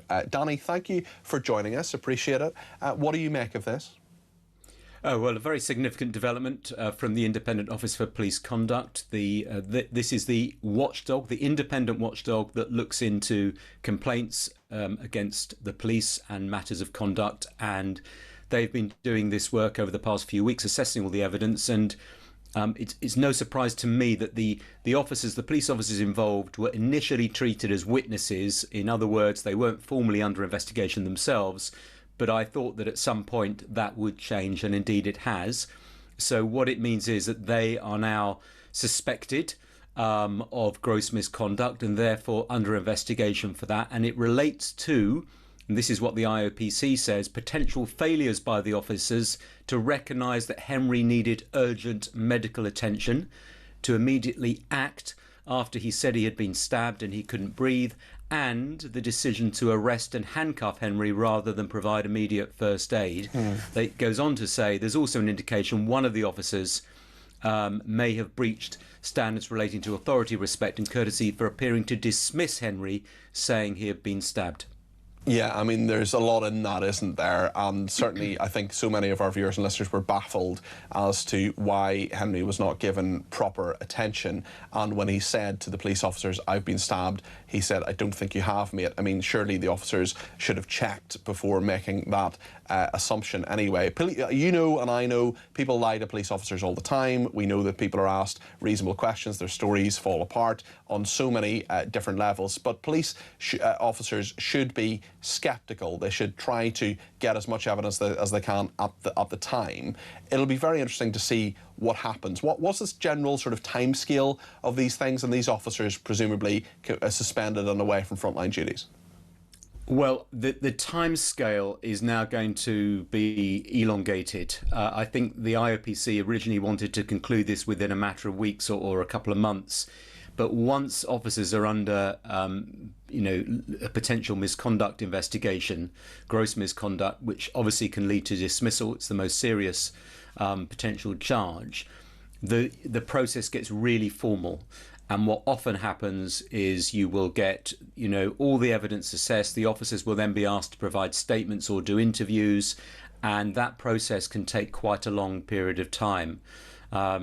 Because there's a lot at stake and the officers need proper representation and so on. Who would represent them? Would it be a union? Would it be a solicitor? Who would it be? It would usually, they will have representation from the Police Federation. They're effective union, isn't it? Yeah. They're effective union, and they will provide a lawyer and so on, and obviously they will be entitled to that. So it can take some time, Peter, and then if it does lead to disciplinary charges, I don't expect that the hearing is going to conclude imminently. It would take some time to put that together. But I think everyone knows that it's important to try and expedite this, to try and speed it up, so we can get to a clear conclusion. I think there's another point to make, which is also important from the IOPC. It says it's also investigating whether the race or religion of either Henry or the Digweed family impacted on the actions and decision-making of the officers. That was my next question, because there have been so many different allegations thrown about, so many people feeling that two-tier policing is at work here. What is your assessment of where that will go? Because that is a very, very pertinent point here, and certainly, I mean, in the first sentence, actually, of the statement that I read out a little bit earlier from Derek Campbell, who's the IOPC Director of Engagement, he said there is clear evidence that public confidence in the force may have been seriously harmed by this incident, and that is a factor we must consider when assessing the evidence. And when it comes to that, so many people, so many of my viewers and listeners are worried that there is just not a quality of treatment when it comes to this particular case, and perhaps others too. Yeah, I mean, I think what Derek Campbell is getting at, that this is a really serious incident. It's not localised. It's had national implications, and therefore they've got to consider everything, and they've probably got to do it more quickly and put, really specialist resources and your best investigators onto it to get to the right outcome, and hopefully as quickly as possible. But in terms of whether race or religion played a part in the decision making of the officers, or whether their decisions were influenced by assumptions or prejudice relating to community tensions at the time, and we know that there were tensions because of, I think, protests around asylum hotels in the area, etc. And which was nothing to do with what Henry was up to. Which was nothing to do with this. Whether all that played a part, I think that's going to be harder for the investigators to determine, to get to a definitive conclusion about. And my sense is they may not be able to get to that. And you're slightly thinking, I'm just being careful with my wording here, but you're essentially trying to establish what was running through their minds at that time. Yep. And as we know, that is almost impossible to establish, because you can bring in people and you can say what was going through your mind at the time, and they will say, well, we're standard procedure, we're doing what we always do, we're following the procedure, why did you not do this? And if you don't get a clear answer, you don't get a clear answer. And it's highly unlikely that anybody under investigation would at any point say, oh yeah, actually race was a factor here. I mean, you've got to prove a negative, essentially. I think very difficult. It is possible that the officers may say that they were aware of the community tensions, and therefore a Sikh man saying, I've been racially abused and attacked, and it will fit into the officer's sort of view of the tensions at the time and what was going around. That's possible. But, at the end of the day, I think what the investigators are looking for is kind of solid evidence that the standards, duties, responsibilities you would expect of a police officer at the scene in those circumstances, that those standards and duties have been fulfilled. When you look at the fact that first aid was not provided to a man on the ground, be he a witness, be he a victim, be he a suspect, that's the first thing that a police officer's got to do, is to help someone who's in trouble, no matter who they are. And that clearly didn't happen in this case. And that, I think that's more solid ground than, as you say, trying to look into what's the mindset of the officers. Danny, we're going to talk a little bit later on in the programme about this issue to do with asylum. There have been a raft of policies really for months now from the Home Office when it comes to the immigration and asylum bill. Just specifically on the ECHR and it being used, the right to family life, just explain this issue to us. It's been in the news today in regard to people using Article 8 to say they've got to stay in the country. Well, Article 8 provides that people have the right to and respect to a private and family life. And what that means in practice, given asylum cases or people who are foreign national offenders who the government is trying to deport, they say, well, you can't deport me from the UK because I've got children here and we need to consider their rights and their family ties and my links with them. Or I've got an elderly mother who lives in London and she needs me. I'm the only carer, therefore you can't send me back to another country because of that. And it's essentially about those family ties. And what the government is trying to do is to sort of restrict the grounds upon which people can make such claims, so that relationships, that existed since someone was convicted would not count for those purposes, and also to narrow the number of family members who can be cited in those claims to very close family members. You can't say, well, I've got an uncle, I've got an aunt, I've got a niece or a nephew who relies on me. That's not going to be enough. So whether or not these amendments to the rules and restrictions, and some of them are quite technical, whether they make a big enough difference to sort of deal with this problem and to reduce the number of people who manage to sort of worm out of being deported or removed from the country. I think it's very difficult to tell, but it could be some months or years before we even get to see any possible progress in that direction. But I absolutely support the government in what they're trying to do. These rules that are in place for some good reasons have been abused, and they have been, lengthened and elongated in various different ways to suit people who don't want to be kicked out of the UK. And I think it's right that they're restricted. OK. Danny Shaw, Home Affairs commentator, thank you very much for your contribution to the programme this evening. Thanks to David, who says they should never be policemen again. It is clear the first thing an officer does is to listen. That's David in London. Alex in Cardiff says the video is wrong. He did not call the ambulance. The 999 handler sent the ambulance after about 9 minutes of the phone call. Surely the police officers would have known the 999 call handler called the ambulance, not this scumbag of human being. I don't know whether they would have known or not, Alex, but certainly they didn't do their job correctly, in my opinion, and clearly in yours as well, and thank you for that. Jason in Worthing says these 2 officers who are under investigation for Henry's death are being thrown under the bus by the leaders of Hampshire Police. They were following policies set out by the woke and DEI-obsessed police chiefs. If anyone needs to be investigated, it is the police chief, Alexis Boone, but he won't, as he's part of the woke blob, says Jason in Worthing. I'm sure Mr Boone would say that he's done the right thing at all times. Chris says, in my opinion, the constant personal attacks from Rupert Lowe have undermined Nigel Farage. We're talking about Nigel Farage and his £22.5 grand an hour to promote gold bullion, and indeed the £5 million donation, I should say, that seems to keep following him around. And more stories in the paper today about this advertisement and these promotion of selling gold bullion, £22,500 an hour for that. Chris says, in my opinion, the constant personal attacks from Lowe have undermined Farage. Restore Britain and the Tories have targeted Farage, despite the fact Reform have moved the dial about societal problems and the effects of irresponsible immigration. Both parties have adopted cut-and-paste versions of Reform ideas and policies, so perhaps Farage is feeling his age and thinking life is too short not to plan for his own future. That is not to say that he should be exempt from criticism. Great balance as always, says Chris. Well, thank you. Steve says it would appear that the police are far too woke. They should have gone into first aid mode with Henry Nowak. The one on the floor not moving is the one you treat first. The police officers who were there, especially the one that says, "I don't think you have, mate," should be tried for manslaughter. And as for the lies from the alleged victim, he should be locked up forever. No parole, no privileges. Let him rot. Earlier on, Lewis, who was on, David says this male guest is in circles, still trying to butter over a serious situation. Alison in St Albans says, on Oxbridge's anti-white policies, it goes a lot wider than this. I have personal knowledge that a major graduate employer has a 60% DEI recruitment target. It's pure discrimination. And think of this, there's a disproportionate number of dentists, doctors and opticians who are non-white. Good luck to them, we need them. But their children will fit into a DEI category. And worse than this, the children of wealthy people like David Lammy and Sadiq Khan will be able to take the DEI box. It's outrageous. The best person for the job or position should be chosen. No wonder the country is in a dire position. Great show. Thank you to Dave for this voice note as well on Nigel Farage. This is what Dave says. It's just pure, utter jealousy. You can see it in the House of Commons. Actually, I can't say hatred, but you can see the ambivalence towards Nigel and Reform. They're all fearful. They're all jealous. And they should get over it. But who else in their right mind wouldn't take £22,500 per hour or thereabouts? As sure as hell I would.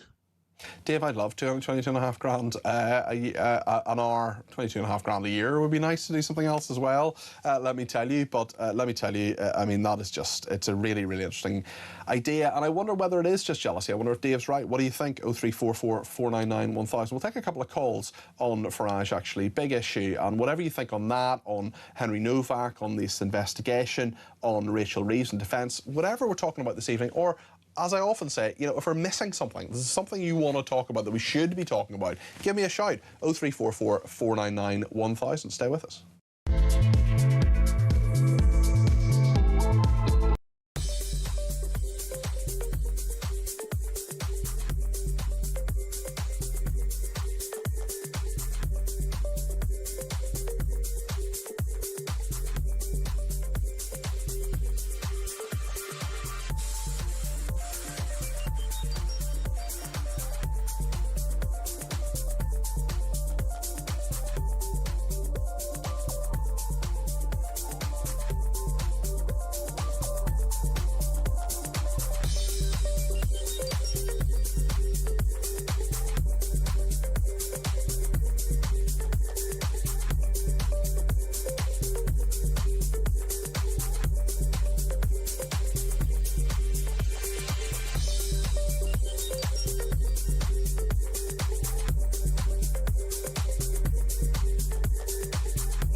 across the UK, on DAB+, on YouTube, on your mobile, and on your side. This is Talk. Thank you to Pete in West Yorkshire, who says, I was wondering today, if there's going to be a northern number 10 in Manchester, will MPs use this as an excuse to have a third home paid for by the public? Stuart says, Peter Sutcliffe and prisoners such as psychotic rapists in Broadmoor used to be given chemical concoction similar to castration to control their feelings and urges towards women. So yes, these things have already been done in our civilised society. Alex in Hertfordshire says, I've been a Nigel Farage fan for 12 years, maybe more. Brexit obviously blew my mind. I went to bed thinking the result would be the other way around. Some of this financial stuff with Nigel is gradually starting to annoy me. I've even done canvassing for him, but I'm finding it hard now. I don't mind him taking a few quid, but I'm worried he's not thinking it through. I think Reform UK can survive without him, but I'd rather he was heading it, obviously. I hope he repairs the damage and makes the most phenomenal political party of all time super phenomenal and fight the woke blob. Hope that all makes sense. Love your show so much. Well, Alex, thank you for your message from Hertfordshire. And of course, it all makes sense. It's your opinion, and it's really good to hear it. Let's hear another opinion from Keith in Huddersfield, who's given me a ring at 0344 499 1000. Keith, you're very welcome to the programme. What would you like to say? Regarding Nigel Farage, I think I'm a supporter of reform now. Mainly, I've been a supporter of Labour Party. On one occasion, I voted for Liberals, and on one occasion, I voted for Johnson. But I think he should get money back. There's too many people in Parliament that are corrupt. I mean, Nigel Farage is not corrupt, Keith, but who should he give the money back to? To the company? He could give it to charity, couldn't he? Why? I mean, if you do a job, hold on a second, Keith. If you do a job and you're paid money to do the work, why should you give the money to charity? Because it just doesn't sit right with me how it's gone on, right? I see it in Parliament. There's not just him, right?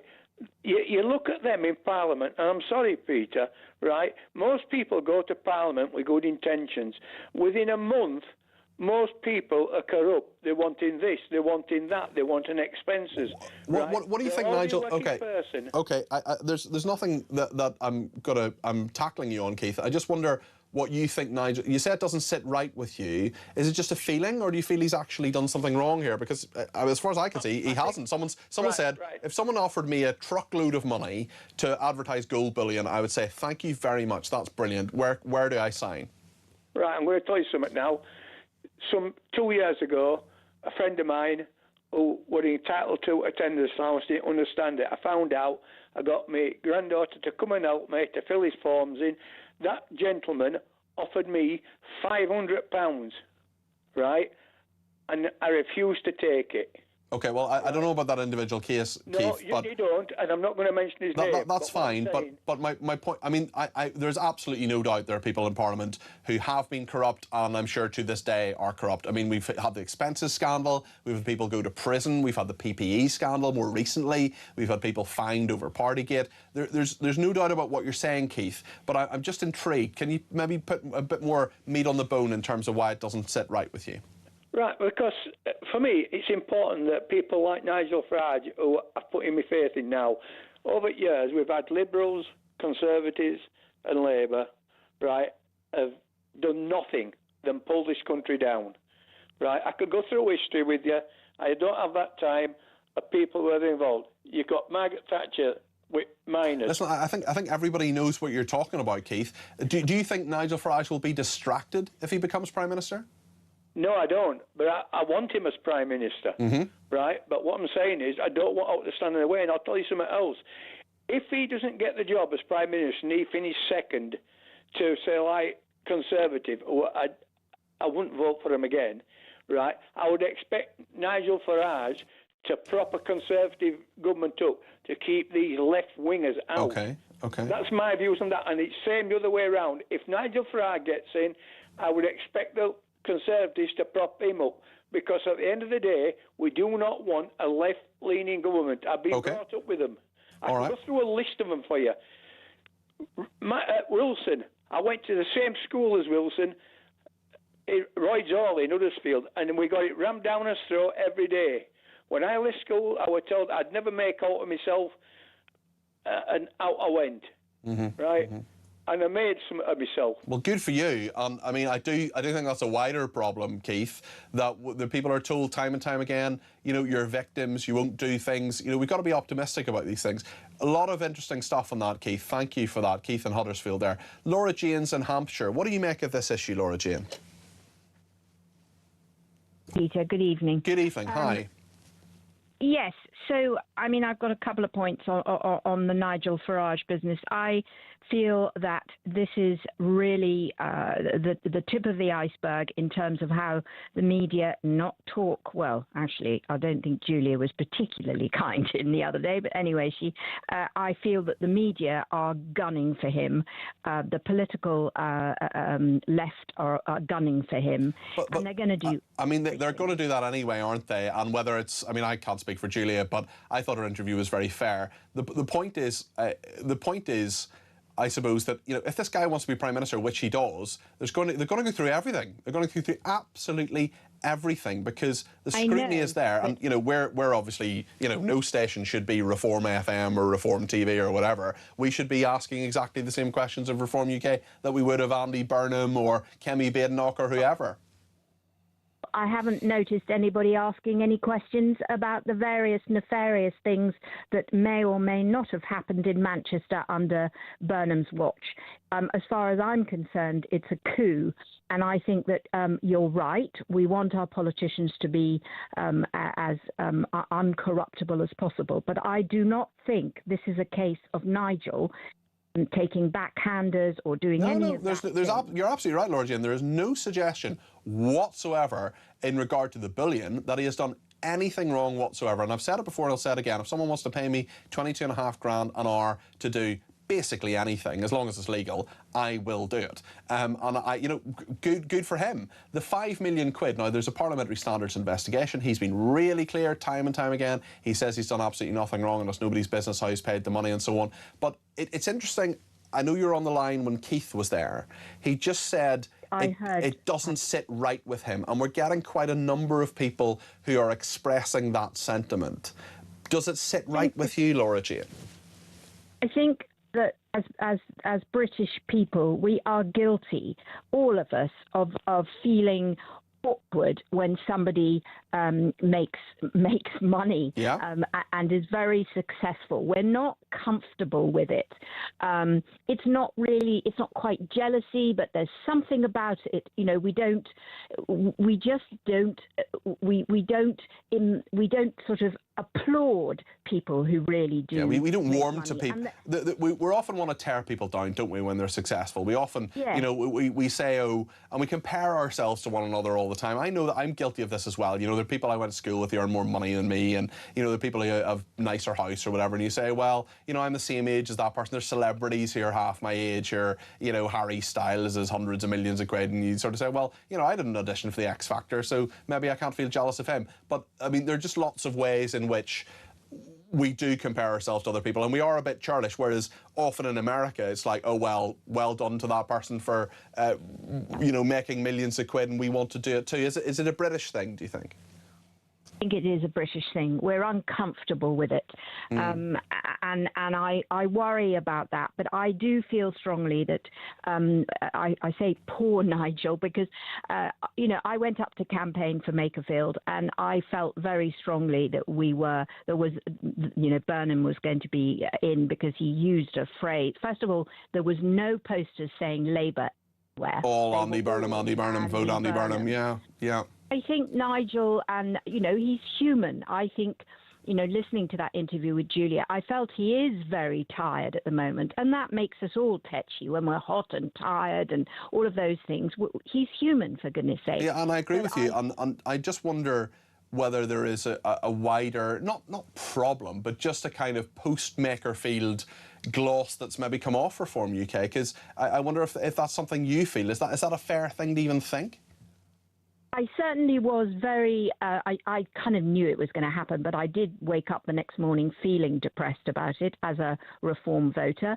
I feel that there is a bit of a gloss. I mean, I came to London to a debate, the Daily Telegraph was doing a debate on how Brexit hasn't worked and why it hasn't worked. And I was walking from the tube and I passed Richard Tice and I couldn't resist, poor man, he was on the phone and everything. And I said, you and Nigel have my full support despite Makerfield. And there is a feeling that, they must be really up against the wall behind the scenes. There is a feeling of that. But, I think that the coup of Andy Burnham has slightly taken everyone's breath away. I think you're right. Yeah.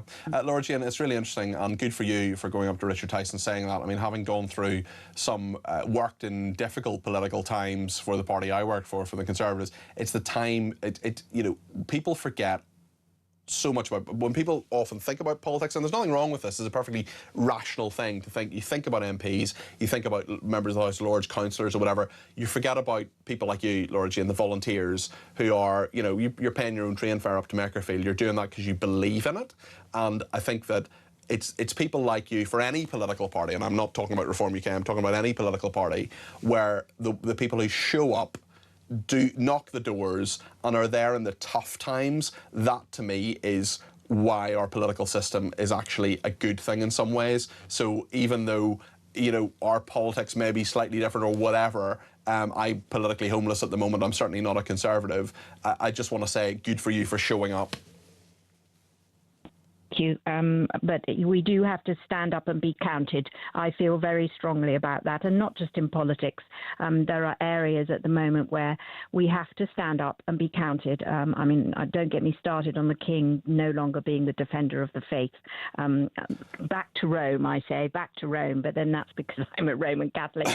Right, okay. Well, I'll not say home rule is Rome rule, because that's a phrase from a long time ago.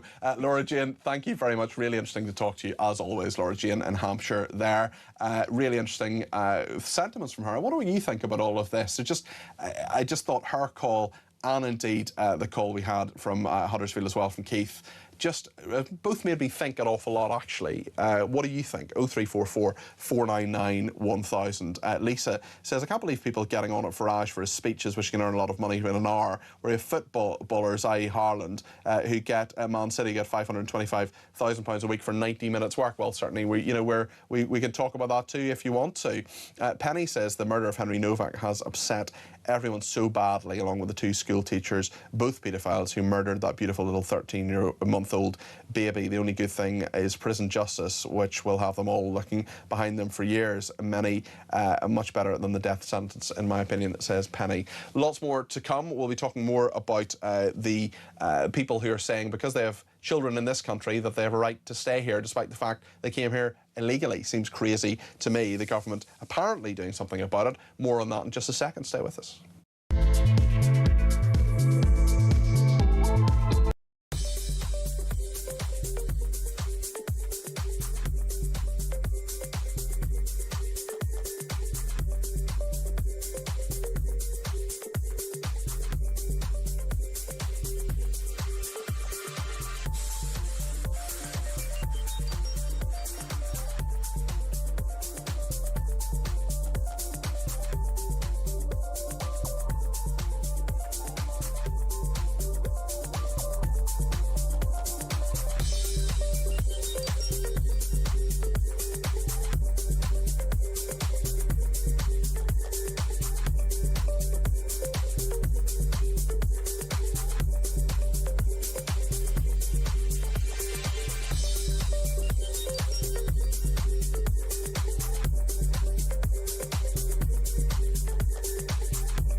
across the UK, on DAB+, on YouTube, on your mobile, and on your side.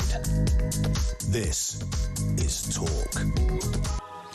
Thank you to one tweeter. Just been looking at my tweets during the break there. He says, I don't give a damn about Farage and that money he needs for security. He must be the next Prime Minister. It's 99 UK. He's a businessman. That's how you need to run a country, not like a charity and a humanitarian aid junta. Les says, I fear Nigel Farage will face the same lefty liberal tactics of false accusations, even as far as trying to force false charges akin to those faced by the United States President Trump. Nigel will require all his team behind him and a real strength of character to bat them back.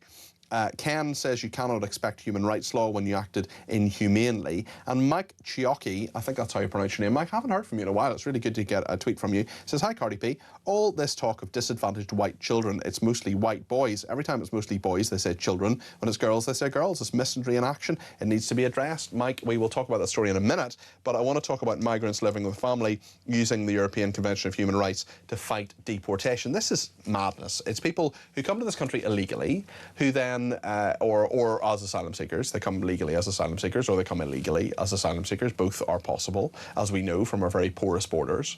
They then have children and then they say, well, you can't deport me. I have a right to a family life. I have children here. And again, it just comes down to processing. It comes down to unfairness in the system. Mark Littlewood is the Director of Popular Conservatism. We'll talk to him in just a second, but I just want to bring you something about what Lee Anderson, the Reform UK MP, said at Prime Minister's Questions today on the more general discussion on migration. This is what he asked Keir Starmer. But if a Prime Minister is really serious about protecting young women and girls, does he agree with me and Reform UK that every single illegal migrant coming to this country should be detained, not allowed to claim asylum and then deported? Prime Minister. Mr Speaker, I'm very proud of the fact that after net migration reached almost 1 million under the party opposite, we brought it down by 82%. On the asylum system, which he references, now asylum decisions are made at record levels, the backlog is down, removals are up 41%, and we're closing asylum hotels. They lost control of our borders, now small boat crossings are coming down, and we deported 70,000 people with no right to be here. That was Lee Anderson asking the Prime Minister a question a little bit earlier on this sort of broader issue, but on the specific issue when it comes to this ECHR idea of fighting deportation. Let's speak to Mark Littlewood, the Director of Popular Conservatism. Mark, what do you make of this? It's extraordinary, Peter, and you know I find it a really sad sight to see that Keir Starmer there in one of his last Prime Minister's Questions is still just reverting to process. But let's look at the process, OK? What's at stake here is an article in the European Convention of Human Rights. It's Article 8, which guarantees everybody a family and private life. We've enshrined that in UK law through the Human Rights Act, and we are allowing judges to interpret it. Now, what could it mean, a family and private life? That seems to me a very arguable, contestable sort of thing, and it is being stretched to the extreme limits. We can't be certain exactly what was in the minds of people when they first drafted the European Convention, but most likely what they were trying to get at was the Gestapo cannot enter your house and take away your children or your wife or your husband on spurious grounds. It was in the aftermath of that occurring.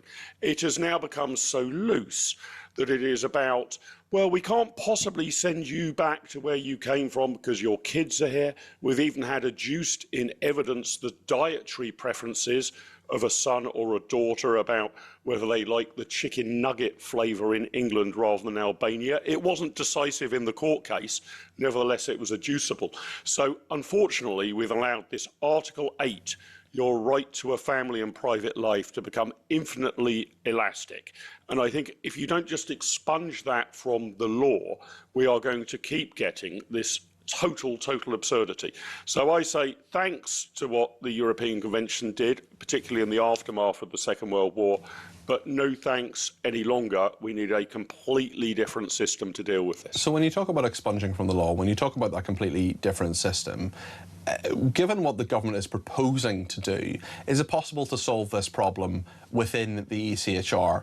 I know your preference would be to leave it completely, but given what the government proposes, can you see a way they can fix this problem without withdrawing from the European Convention on Human Rights? I think not, but I am open-minded about that, Peter. But where I get a bit angry and a bit frustrated is why trim what is clearly a broken system? I mean, I think the broken system might be a little less broken if you bring in a minor or marginal change, but why stick with a system that's broken? To my mind, asylum is a political decision, not a legal one. And what we've decided to do by not just being a signatory to the European Convention on Human Rights, but enshrining it in law, which Tony Blair did in 1998, is to transfer decisions about who can stay and who can go away from politicians, who I know we might not trust entirely, but nevertheless we can vote for and get rid of, and put it in the hands of the judiciary. That's been a crucial error. So, look, if you can trim a broken system, if you can make it less bad, if you can take off some of the parts of it that are particularly egregious, OK, I'll go along with that. But why not just reset the system and decide that actually people who are seeking political asylum here shouldn't be at the mercy of our courts, they should be at the mercy of our parliament. So I think we've got to get back to accepting that asylum decisions, refugee decisions, are not part of some international legal human rights framework. They are political decisions. They are contestable. They are controversial. Different people will have different views, and they should be resolved at the ballot box rather than in a court. Do you think Shabana Mahmood's doing a decent job as Home Secretary? In incredibly difficult circumstances with about the worst poker hand you could be dealt. I think she is playing it extraordinarily well, especially because I suspect that she has, I won't quite say zero support, but incredibly limited support from the wider Labour parliamentary party. I think we've seen there's even opposition to a lot of what she's doing, and I'm sure there are people even within cabinet who are not too excited. I don't know what's running through the mind of Lord Hermer, but I would be astonished, shall we say, if he is cock-a-hoop with what Shabana Mahmood is doing. He would, on the record, of course, say that he's fine with what goes on in the Home Office, but it would be surprising if that were his view. I agree. So Shabana Mahmood's probably the cabinet minister I have the greatest respect for. As I say, she's been dealt a totally dud hand, and she doesn't have very many moves left on the chessboard, if I can mix my various gaming metaphors. But I think it's sunk in with her that the system is broken, that there needs to be a very, very, very big shift. But she's boxed in by the fact that the wider government, both under Starmer and likely now under Andy Burnham, and the Labour Parliamentary Party are not up for a complete system shift. I think Shabana Mahmood would probably be up for it. That's my speculation. I've never met her. I've never spoken to her about it. But I think she knows which way is up. But unfortunately, she's dealing with a parliamentary party and a government which only seems to know, with regard to this issue, which way is down. And in terms of that direction, whichever way it goes with Andy Burnham, I mean, immigration was not a word he uttered on Monday at his big vision speech. It just wasn't something that crossed his lips. And I wonder, especially people say, and we've discussed on our programme a number of times, you know, he doesn't have strong views on defence, which he's going to have to develop very strong views on very, very soon. He doesn't have strong views on foreign affairs.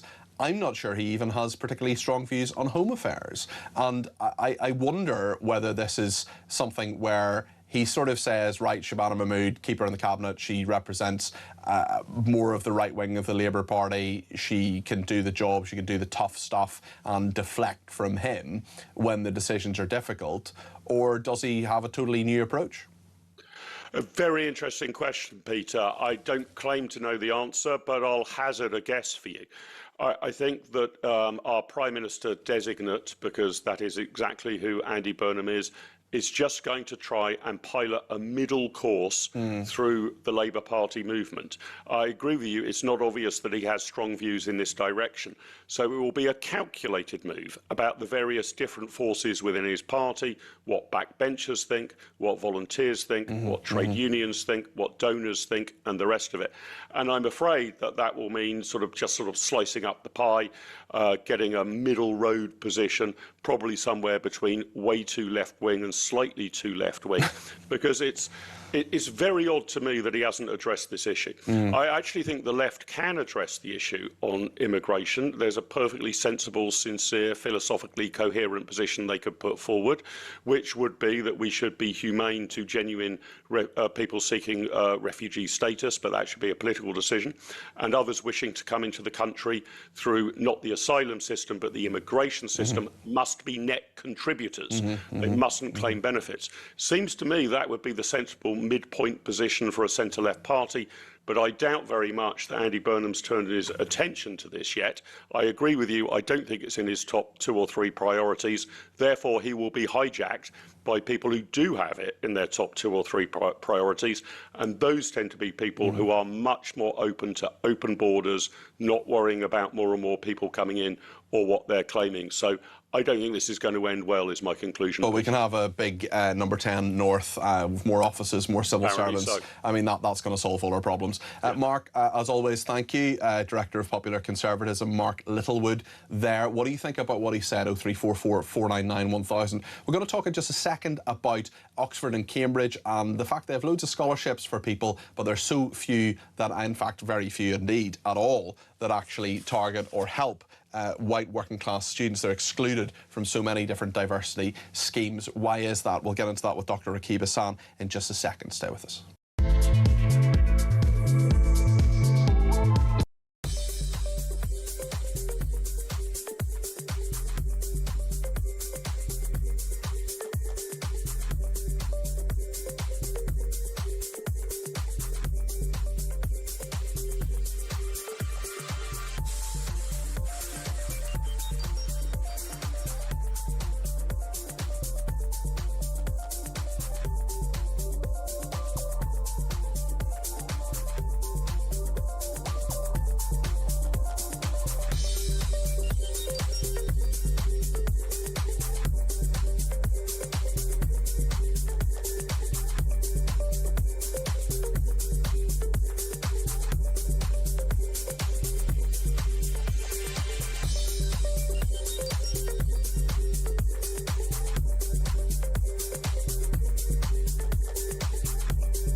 Get to the calls now, and Kevin is in Basingstoke. Morning, Kevin. Kevin, what do you think of this cycling conversation? Well, you know what I'm going to do? I'm going to disagree with me.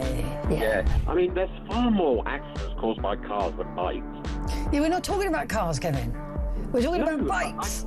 I'm never talking about bikes, but if we encourage more bikes, then there'll be less accidents. More people. More people on bikes who are not being controlled by anything.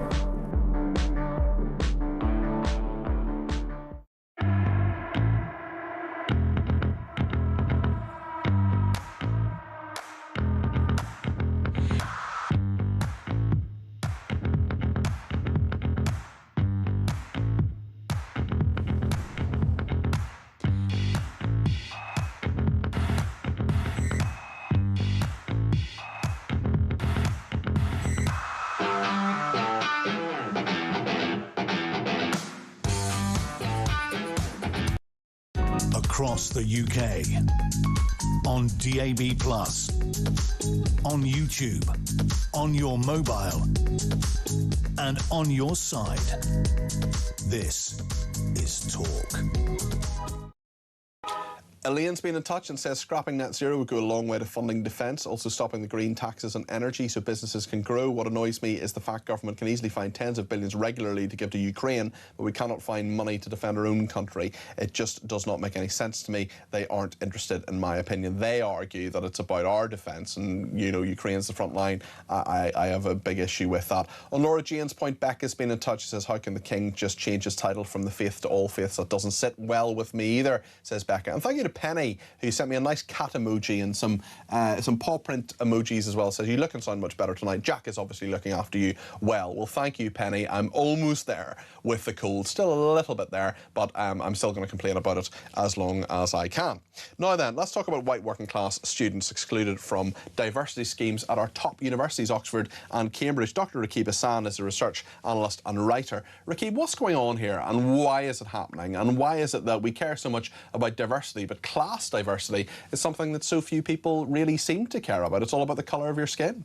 No, absolutely. So, Peter, this was an analysis which was orchestrated by The Telegraph, and it looked at 15 bursaries, scholarships and financial aid schemes which were provided at the University of Oxford and the University of Cambridge.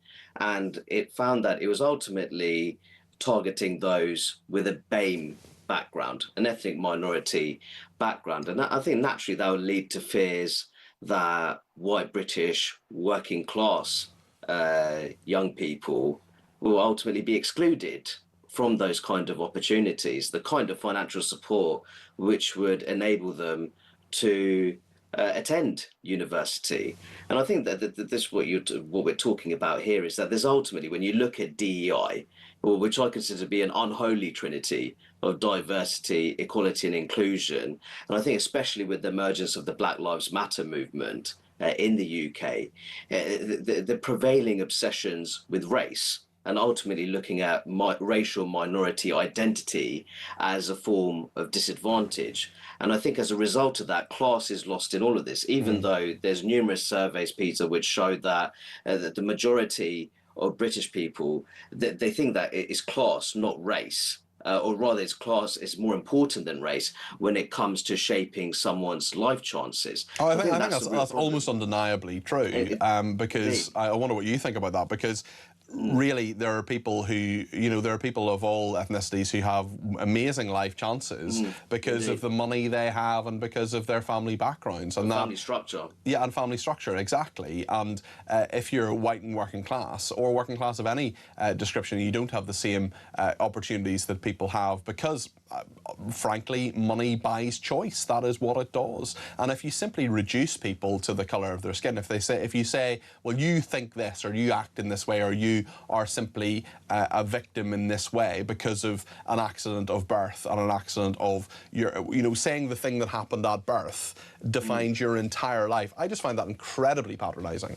No, absolutely. And Peter, you'll also know that there's many ethnic minority families there well-resourced enough to afford private tuition for their children, or indeed even send them to private school. Well, I always give this the example of when I was at Newsnight many years ago. There was a work experience kid in, and they were doing a story on knife crime, and they said to him, well, you know, can you help us with this story on knife crime? Young black man, I'm saying that because it's pertinent to the story. And he says, I don't really know very much about knife crime in Streatham or wherever it was in London. I went to Eton. No, absolutely. And I think that that's the problem here, that much of this, I do think that we have to look at the 2010 Equality Act, where race is enshrined as a protected characteristic, but social class and region are not. But how do you really tell someone's class? Because I know people who, you know, there are so many people who say, oh, I'm dead working class me, but actually maybe their parents or grandparents or other relatives were, but they've, you know, plenty of money now and live in a nice big house, but still say, you know, I'm working class. It's almost a matter of opinion in some people's way, and they always hold it as a badge of honour. There's so few people who'll go around and say, oh yeah, I'm solidly middle class, yep. Yeah, I think that's probably why people are. I think some people are reluctant to engage with class because it's very difficult to classify. But I think there's various ways that you could ultimately determine someone's socioeconomic background. I think family wealth would come into that. Yeah. Because I think family wealth and often network and connections in higher up places tend to go hand in hand. And I think that the reality is, Peter, without sounding like too much of a Marxist, I still think there's class-based barriers to opportunity in the country. And I think on top of that, we're one of the most regionally unequal societies in the industrialised world. So the problem Do you know what's is going to really... fix that, Rakib? Do you know what's going to fix that? Number 10 North. Well, I'm not quite sure about that. Forgive me for being a cynic, but I think that's the point. I think that when we're looking at barriers to opportunity, we need to look at more socioeconomic status, also how deprived someone's local neighbourhood is, and we need to look at the fact that we are a regionally unequal country. And I think that by focusing on race and ethnicity, I think we're missing the much broader picture when it comes to looking at those barriers to opportunity. And I think that many universities, when they are designing DEI policies, they're missing a lot of those genuine barriers to opportunity, and they're focusing too much on race. And I think that will ultimately be responsible for excluding many white working class young people who may come from very deprived backgrounds. Yeah, and the state school thing is interesting as well. I mean, I was a state school person at one of those universities, and I went to a state school, that is correct. I went to a grammar school, though. I went to a very good grammar school in Northern Ireland, which had brilliant results, far better results than many private schools, and there are people whose parents have spent thousands and thousands and thousands of pounds whose education was not as good as mine that I got from the States. So there are all these variables within all of that as well. It was not a sync comprehensive that I went to. Rakib, really interesting to talk to you as always. Thank you. Rakib Hassan there, Dr. Rakib Hassan, who's a research analyst and writer. Thanks to everybody who's been in touch, including Stephanie, who says, I'm so angry about the grooming gang leader who's getting out tomorrow, basically only serves 6 months on average for every child he raped. How can that be right? Deport him, change the law. They can do it when it suits them. Plenty more coming your way in the next hour. We'll speak to the broadcaster and journalist Linda Jubilee in just a second about Nowak, about Farage, about defence, about migrants. There's so many good stories. We'll talk to Michael Crick as well, the biographer of Nigel Farage, about Nigel Farage and his gold bullion controversy. £22,500 an hour for his promotion. Have you any problem with that? Is Nigel Farage still your number one man? Whatever you think. 0344 499 1000 is the number to call. Plenty of calls in the next hour.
Across the UK, on DAB+, on YouTube, on your mobile, and on your side.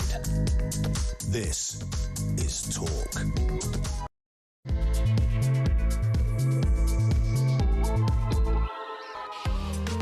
Thank Thank you so much for your company this evening. It's just gone 9 o'clock. I'm Peter Cardwell, and there's so much to discuss this evening. Nigel Farage's bullion money, Henry Nowak and those officers that are rightly, in my view, being looked at in terms of their conduct. Defence is a big issue as well. At Prime Minister's questions earlier today, we discussed that a little bit earlier. I want to discuss it more, actually, because I think there's more to discuss in it. And migration story. We'll also be talking to Michael Crick, who is the biographer of Nigel Farage. He wrote a very good book called One Party After Another about Nigel Farage, and this money that he got is something that a lot of people want to talk about. Whatever you want to talk about, whether you want to talk about that or any of those other stories or anything you think we should be talking about, give me a shout. 0344 499 1000 is the number to call. You can text me 87222 with the word talk in your text. You can tweet me at talkTV, follow me at Peter Cardwell. You can send me a WhatsApp text message, a WhatsApp voice note, or give me a ring on 0344 499 1000. That's the only number you need. Stay with us here on Talk.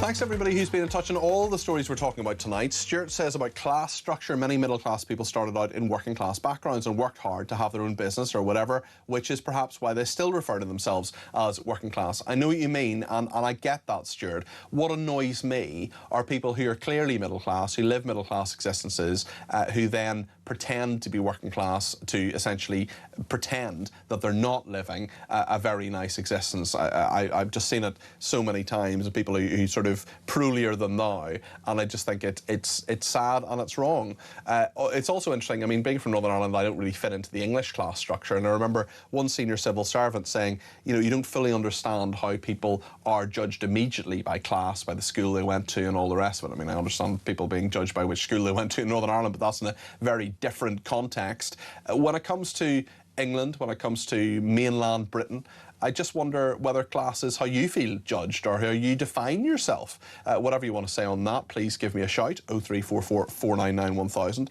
Alex says number 10 in the north, so more expenses, travelling, broadcasters and media already in London. Here's an idea. Scrap number 10 in the north and use the money for defence, you absolute imbecile. Without national security, there will be no number 10 south or north. If you ask me, Russia may well strike us, and he's talking about another logistical nightmare expense for taxpayers. We don't need another number 10, we need defence spending with any spare cash, says Alex.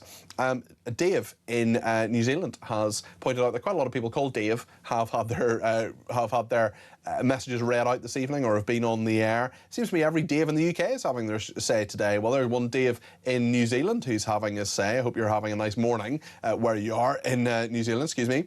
And Peter, who's definitely not called Dave, is from Shrewsbury, and he messages in to say the whole demographic of our town has changed so that it's unrecognisable. Excuse me.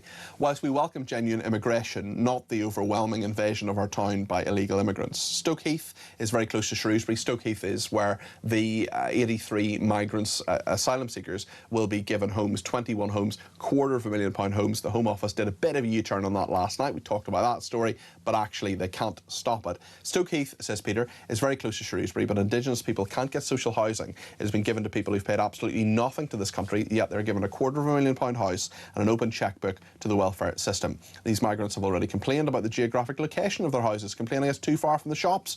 Is there any wonder why people feel betrayed by this narcissistic government? This is heading for civil unrest, says Peter. Well, thank you for that.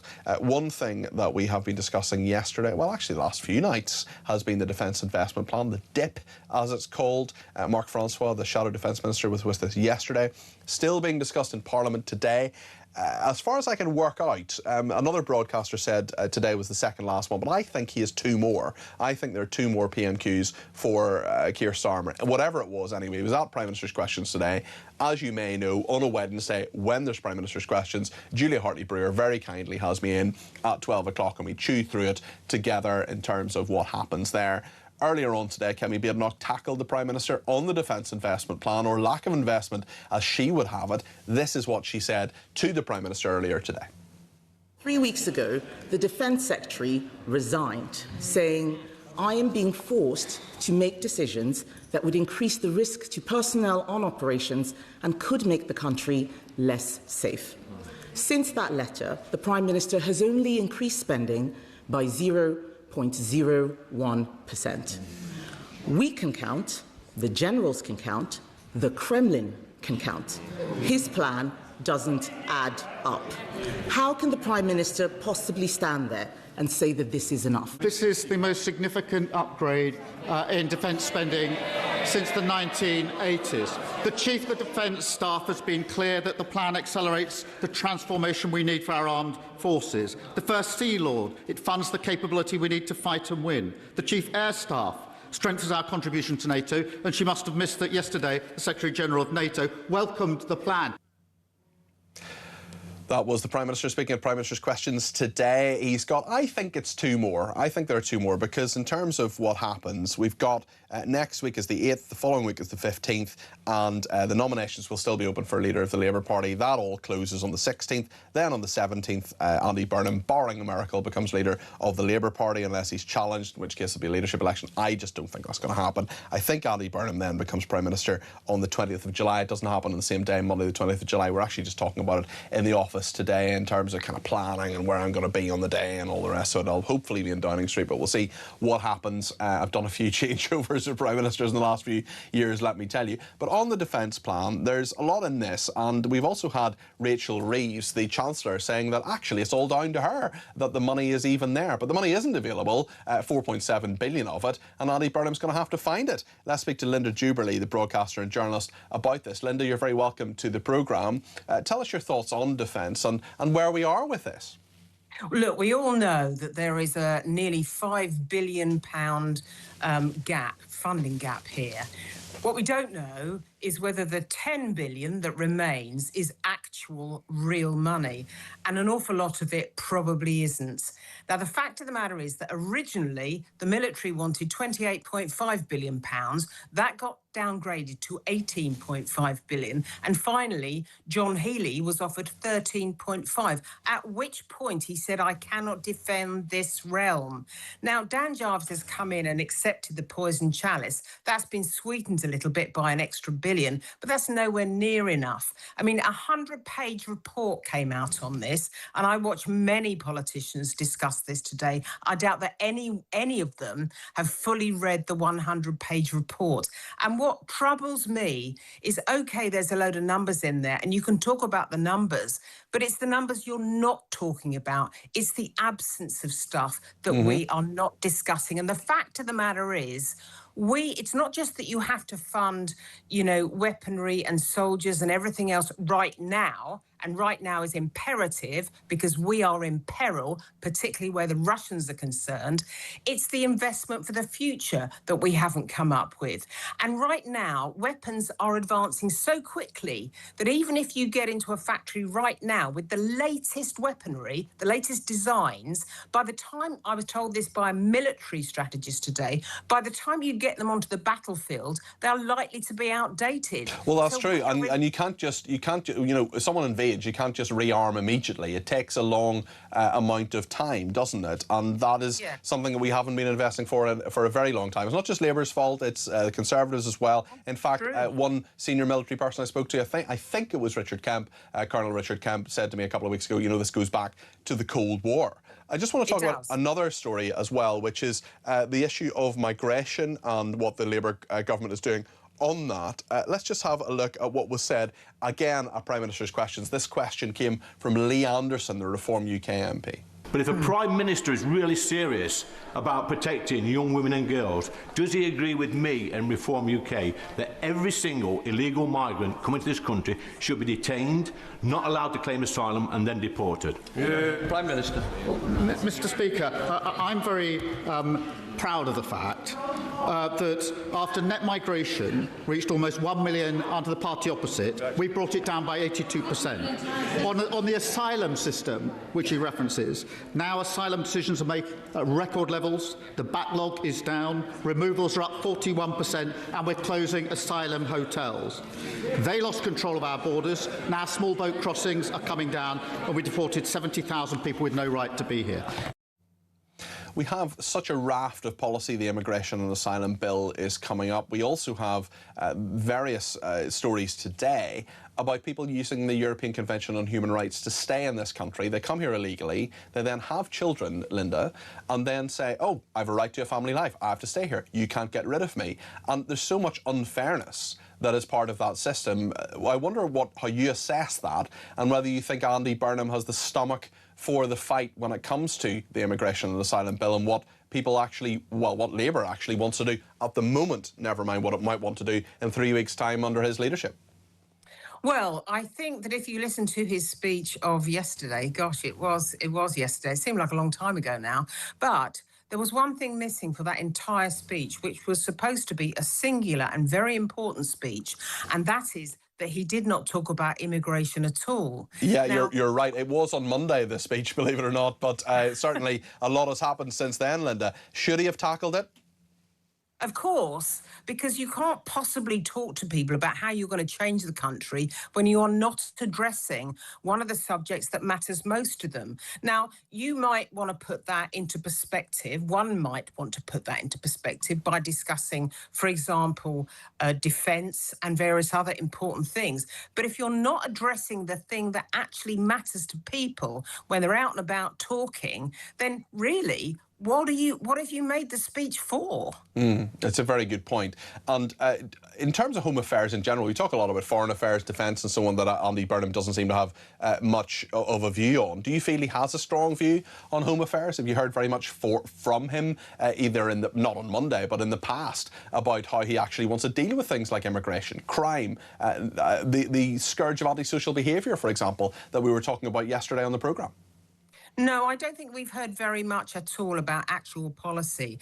I mean, I think I said on air to someone earlier in the week that I thought that was a proficient speech. He's definitely got great command of the English language. And actually, he enjoys making speeches. And when I do media training, I often say that is the fundamentally important thing. If you enjoy making a speech, you'll make a good speech, you'll resonate with people, you'll connect with people. He did all of that performative stuff, but actually, there wasn't enough substance. Can think of someone certainly no policy detail. Can think of someone who doesn't really seem to enjoy making speeches or indeed connect with people, which is Andy Burnham's soon-to-be predecessor.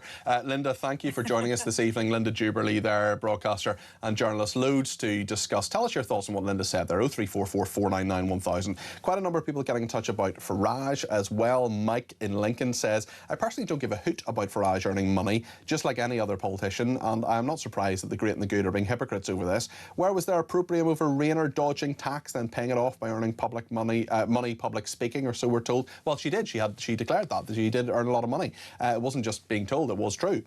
So we're guilty of wearing two faces, says Mike in Lincoln.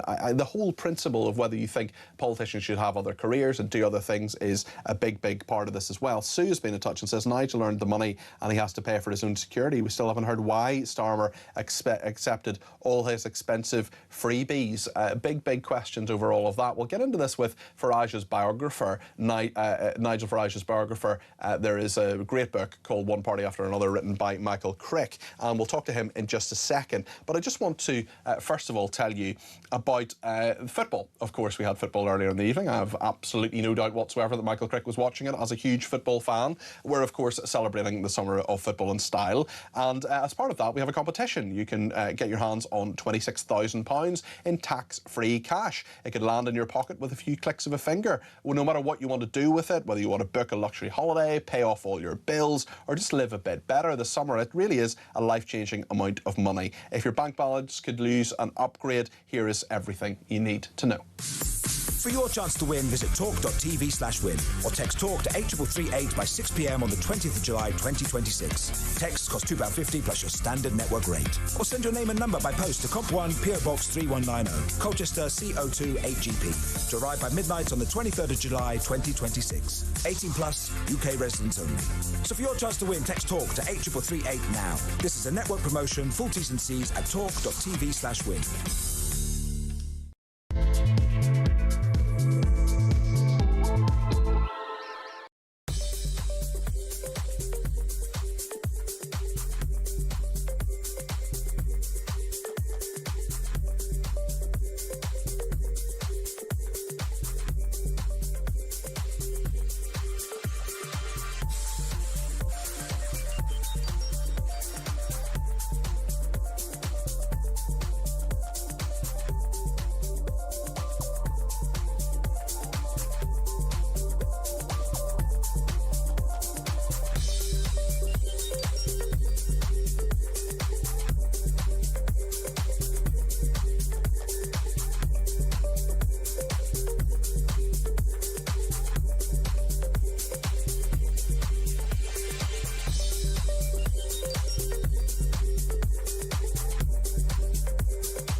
gets the calls now, and Kevin is in Basingstoke. Morning, Kevin. Kevin, what do you think of this cycling conversation? Well, you know what I'm going to do? I'm going to... Disagree with me. Yeah. I mean, there's far more accidents caused by cars than bikes. Yeah, we're not talking about cars, Kevin. We're talking about bikes. I know we're talking about bikes, but if we encourage more bikes, then there'll be less accidents. More people... Yeah, more people on bikes who are not being controlled by anything.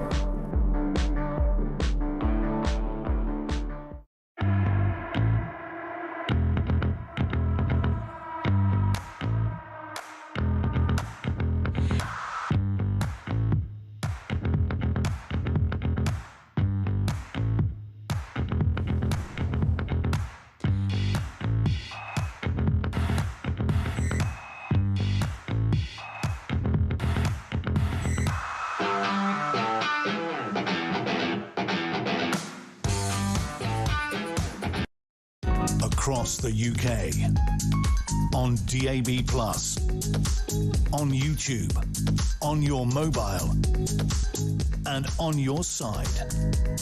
This is Talk. It is today. Today was Starmer's penultimate PMQs because he's at NATO next week. So next week we'll have the great joy, delight and munificence of David Lammy, who is, of course, Lord Chancellor, Secretary of State for Justice, Deputy Prime Minister, and indeed Celebrity Mastermind contestant. He will be in for Starmer at PMQs, and then it's the following week. I knew there were 3 weeks left, or sort of 3 PMQs. So today, next week it's Lammy, the following week after that. And thank you to everybody who has pointed that out. I had forgotten about NATO next week, of course. That is a big conference, 7th, 8th of July. Right then, let's talk about Nigel Farage, because lots of people want to talk about this. We're getting lots of messages, calls, text, tweets about it. So I thought we would talk to the biographer of Nigel Farage, who is Michael Crick, the journalist and broadcaster who has written a very, very good book. It's on my bookshelf, called One Party After Another. Michael, what do you make of this controversy? Because we've got the £5 million sort of in the background that he got pretty tetchy about last week, including on this channel, actually, when Julia Hartley-Brewer tackled him about it. The £22,500 an hour for gold bullion, there's no inquiry into that. There's nobody saying he's done anything wrong or there's any wrongdoing there. But it struck me quite a lot, actually. We had a caller on earlier on, Keith from Huddersfield, and he just said it doesn't sit right with me. And I think that's how some people are feeling. Some people are saying they don't care. But I wonder what your take on this is. Well, I think there are 3 problems with this. First of all, in the case of the hard-won money, for, 2 months now, Farage has lain pretty low. I mean, there was a time he was doing press conferences every week, at least one. I think we've had 2 since the end of April when the story first broke. And as you say, he got very tetchy with Julia Hartley-Brewer was it Tuesday, and with several other interviewers on different channels. Quite astonishing. And it's going to dog him. I mean, there's a standards inquiry as to whether he should have declared it. I think they will have to decide that he should have declared it. The rules seem clear to me that you've got to declare anything a year before you become an MP. That could Is it anything? Is it any outside earnings, any donations, anything? Over £300. So I think by my calculations, £5 million is a bit over. So anything at all. So if someone becomes an MP a year before the date of the election, if I were to give someone who then became an MP a gift of £301 for their birthday, that would have to be declared. Well, that's as I understand it. Now, I might be wrong, and to be honest, this is basing this on a press report rather than me going and having a look at the rules, which I should have done. But I think he will be clobbered by the Standards Commissioner. And then there's the question of, do the committee suspend him? And if so, do they do it for 10 days or more, in which case there's then something known as an election petition in his constituency as to whether they want a by-election.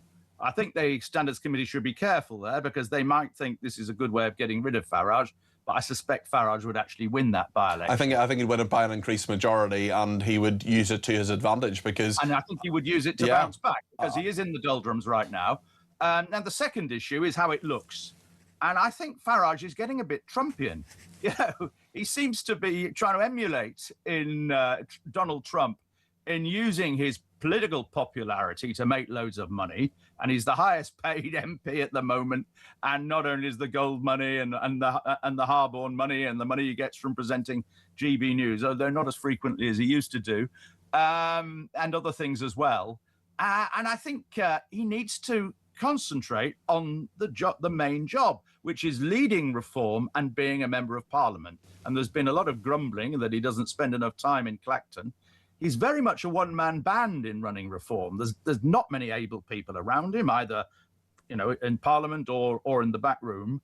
And I think one of the huge problems that Farage faces is basically a lack of talent in reform, and he's having to do it all himself.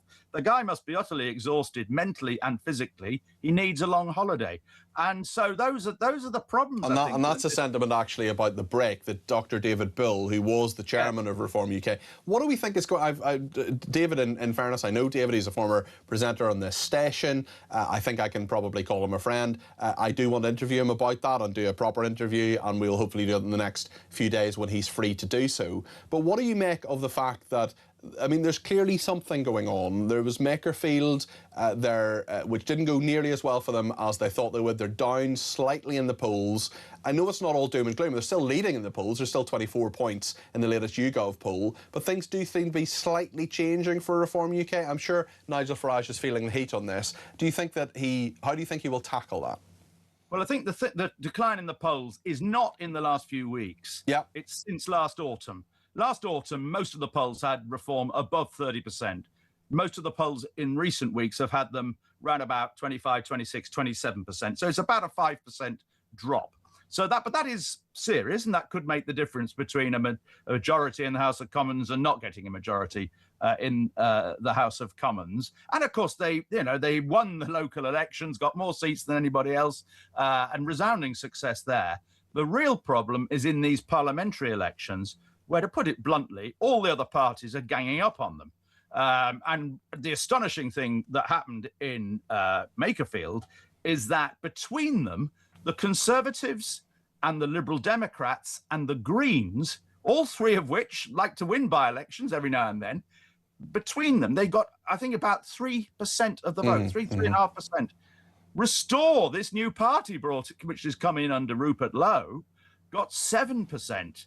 And they didn't tactically vote for reform. They stuck at 7%. I was very surprised at that. And that is the new threat.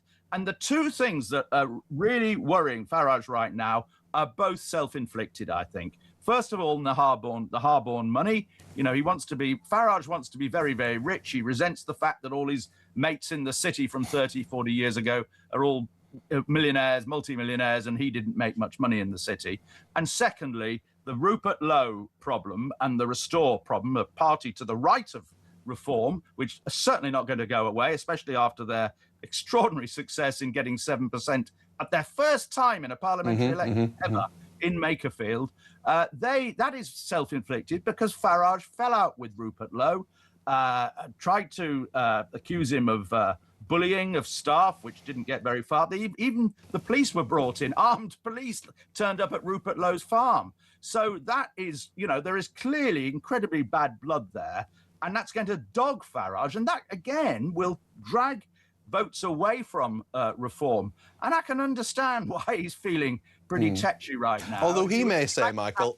And as I said to you a couple of weeks ago, and you laughed at it, and I notice other people are starting to say it a lot now, I think there's a 1 in 3 chance he won't fight the next election. No, I remember you saying that. And that certainly is something that some people are beginning to say. So you're ahead of the pack, just as you were when you said that there wasn't enough scrutiny of Keir Starmer, which was something you said at the time. I said it at the time as well. Of Andy Burnham, certainly totally no scrutiny of him. Well, let's get to that in just a second. Yeah. I do want to ask you about that actually. Farage on reform would probably say, like, hold on a second here, Michael. We've played an absolute blinder in the council elections. We've done really, really well. We're the leading party in the polls and have been consistently for many, many months, despite everything that's been thrown. Farage has obviously said he's done nothing wrong with Harborne. You disagree. With the bullion money, this is just, this is legally earned money. There's no suggestion he's done anything wrong. Is there, not from your perspective, obviously, I'm not talking about you personally, Michael, but is there with Farage and with the money aspect, is there a little bit of the public maybe, or some of his critics perhaps, just even being a little bit green-eyed monster of actually someone who's a very, very successful and consequential politician? But, I mean, Farage likes to have it both ways. Or three ways, really. He likes to people to think of him as being a man of the people, one of them, one of us, you know, authentic. And yet here he is, bringing in money that is beyond the dreams of most people in this country, and certainly the kind of people, the left behind kind of people who Reform attract more than the other parties at the moment. I mean, £5 million, people can't even imagine what £5 million is, most people. And so much of it is sort of, you know, tawdry sounding, you know, making money from gold bullion, making money from a cryptocurrency billionaire, and then, by the way, changing your party's policy on cryptocurrency and having a meeting with the governor of the Bank of England. All of this, I just think it won't go down well with some people tempted to vote Reform, or do. Some people will say, we don't care, and that won't make a difference. But I just think it's another problem he's got to contend with. He's got to simplify his life and stop doing all these outside interests, concentrate on running Reform and working out what they will do if they ever come to power, which I think is not that likely. And Nigel Farage did say on the doors at Makerfield only one person brought up Harborne to him, but your point absolutely stands, Michael. Yeah, well, and there's no way to prove that, of course, but I'm not doubting what he's saying or accusing him of being a liar, just to be absolutely clear. In terms of Andy Burnham as well, I don't want to get into this kind of navel-gazing, why didn't he take questions from journalists, but actually, this could be the least scrutinised Prime Minister before this person becomes Prime Minister of the modern era, couldn't he? I mean, I am really worried. I've actually written an article that was in the iPaper today saying exactly that. Every other person who's been Prime Minister since the war, about half of them fought a general election, having been leader of the opposition for several years, and the other half were well-known politicians, all of whom had held one of the major offices of state, Chancellor, Foreign Secretary, Home Secretary, beforehand. And here, suddenly, Burnham is winning a by-election. And since that by-election, so far as I know, he hasn't answered any questions from journalists in public, or indeed anybody else. I mean, for instance, you could have a common select committee, maybe the liaison committee, which includes all the chairs of all the other select committees, 31 of them. They could invite him along. I don't think they will, because they're mainly Labour. Or he could ask to go and see them and be grilled by them for 3 hours, as a Prime Minister regularly is. Every 3 months, I think it is. Yeah, it's about 90 minutes, though, but yes, you're right, yeah. Or he could hire a big hall and hold a press conference and answer questions. Or do it online, you know, your question time. But my point is, just finally, Michael, but my point is that he doesn't want that scrutiny. He doesn't. Every question he answers, everything he does is a risk, isn't it? Because it's a risk. It's a rapidly decreasing risk. Rapidly decreasing risk that he gets challenged. That's what worries me about Burnham. Confident politicians don't mind scrutiny and questions.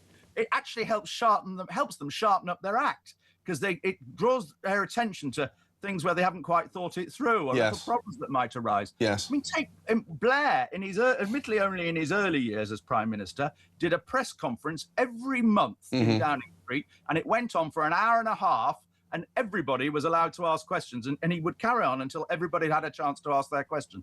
I can't see Burnham doing that. No, neither can I, and I do worry about the lack of scrutiny. Okay. And I think a lot of it is unthought out, and particularly, as you were suggesting earlier, defence and foreign affairs. I don't think he really knows. Well, I think it'll be a little bit like Liz Truss. I think we're going to wake up. Labour's going to wake up in a few months and say, what on earth have we just done? Michael, listen, thank you for that. Michael Crick there, who is the author of One Party After Another, biography of Nigel Farage. And as Michael correctly says, what is good is to hear other opinions, because then you sharpen up your own, and your opinions get tested when you speak to people who scrutinise you or indeed disagree with you. And one of those people who I disagree with on very little, but like a lot, is Matthew Hulbert, the Liberal Democrat activist and political commentator who's with us now. Matthew, I know you're listening to what Michael Crick said there. What's your impression of where Farage is now? Great to be with you, Peter. Thank you. Yeah, I mean, to be honest with you, I think the more interesting part of this it is not the money. We'll see what the Standards Commissioner has to say about that in terms of has Farage done anything wrong in not declaring that. I think the more interesting thing is the fact that he is very much on the back foot. I mean, I watched a lot of those interviews that he gave last week, including to Julia Hartley-Brewer, and he was really tetchy. He was the most tetchy that I think I possibly ever seen him. And, you know, he's normally likes to be quite jovial. He likes to be seen as that.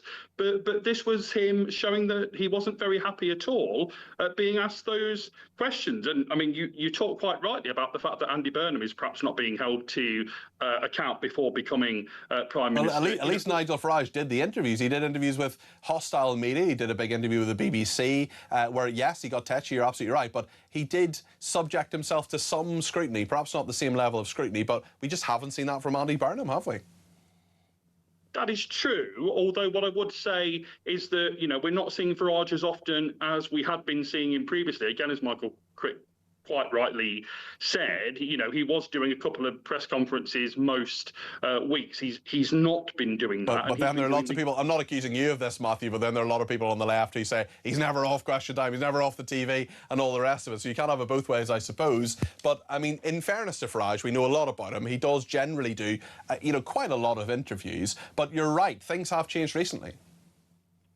They have, and the fact is that they've not won these parliamentary by-elections that they have been giving every confidence of winning. Now, of course, you have to be confident. You know, I'm not naive. You know, you're never going to win something if you're not confident about it. But the fact is they've nonetheless not been winning them.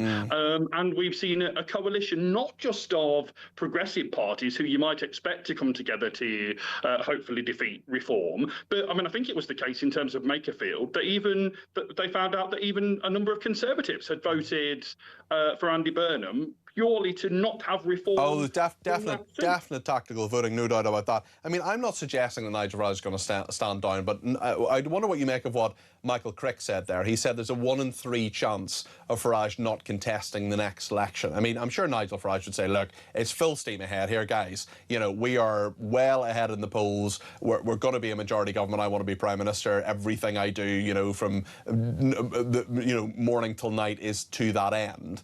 I just wonder whether you have that same suspicion as Michael Crick. I wouldn't be surprised if he didn't stand at the next election. I mean, the funny thing is, again, when he's done interviews in recent times, is that he's been asked, you know, do you want to be Prime Minister? And he never quite says, yes, I do, I'm full steam ahead, I definitely want to be Prime Minister. He kind of says, well, I think I might be the best person at the moment, but who knows, it's 3 years down the line. I think Nigel Farage is a fantastic, I mean, you know, I loathe his politics, but I think he's a fantastic opposition politician. I think he's absolutely made for that. Perhaps the best kind of opposition politician that we've seen in this country in the past half century. I don't think in his heart of hearts he wants to govern. Yeah. I'm just astonished you didn't say Davey was that person. But no, it's interesting when it comes to that. And actually, you know, so much of opposing is campaigning, and the question is, can you govern? Which is the question a lot of people will be asking about him. Really interesting to hear your thoughts this evening, Matthew. Thank you. Matthew Hulbert there, Lib Dem activist and political commentator. What do you make of what Nigel Farage is up to, what he's doing, about what Michael Crick said? He's clearly a sceptic, and Matthew is too, but some really interesting comments there. Mike in Lincoln says Michael Crick doesn't like Farage, does he? He refers to others by their first names, such as Rupert Lowe, but only ever says Farage with what sounds like an acidic tone. I get the impression he really doesn't like him at all. Well, Mike, you know, have a read of the book and see what you think. Grant in Leicestershire says, what's Crick on about? No talent in reform? Labour just manufactured a by-election to bring in Burnham into a party with 450 MPs to lead them. Also, on a different matter, Steve says, Bristol not allowed to fly British flags, yet they can fly the Somali flag all over City Hall. More evidence that the councillors are more concerned with other races than the British. So much more to discuss. We'll talk about this bin row, cardboard box bin, £1,000 fine, and another row about outdoor seating, council going far further than it should and then U-turning. We'll also speak to Petri Hoskin before 10 o'clock about what's coming up on her show. Stay with us here on Talk.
across the UK.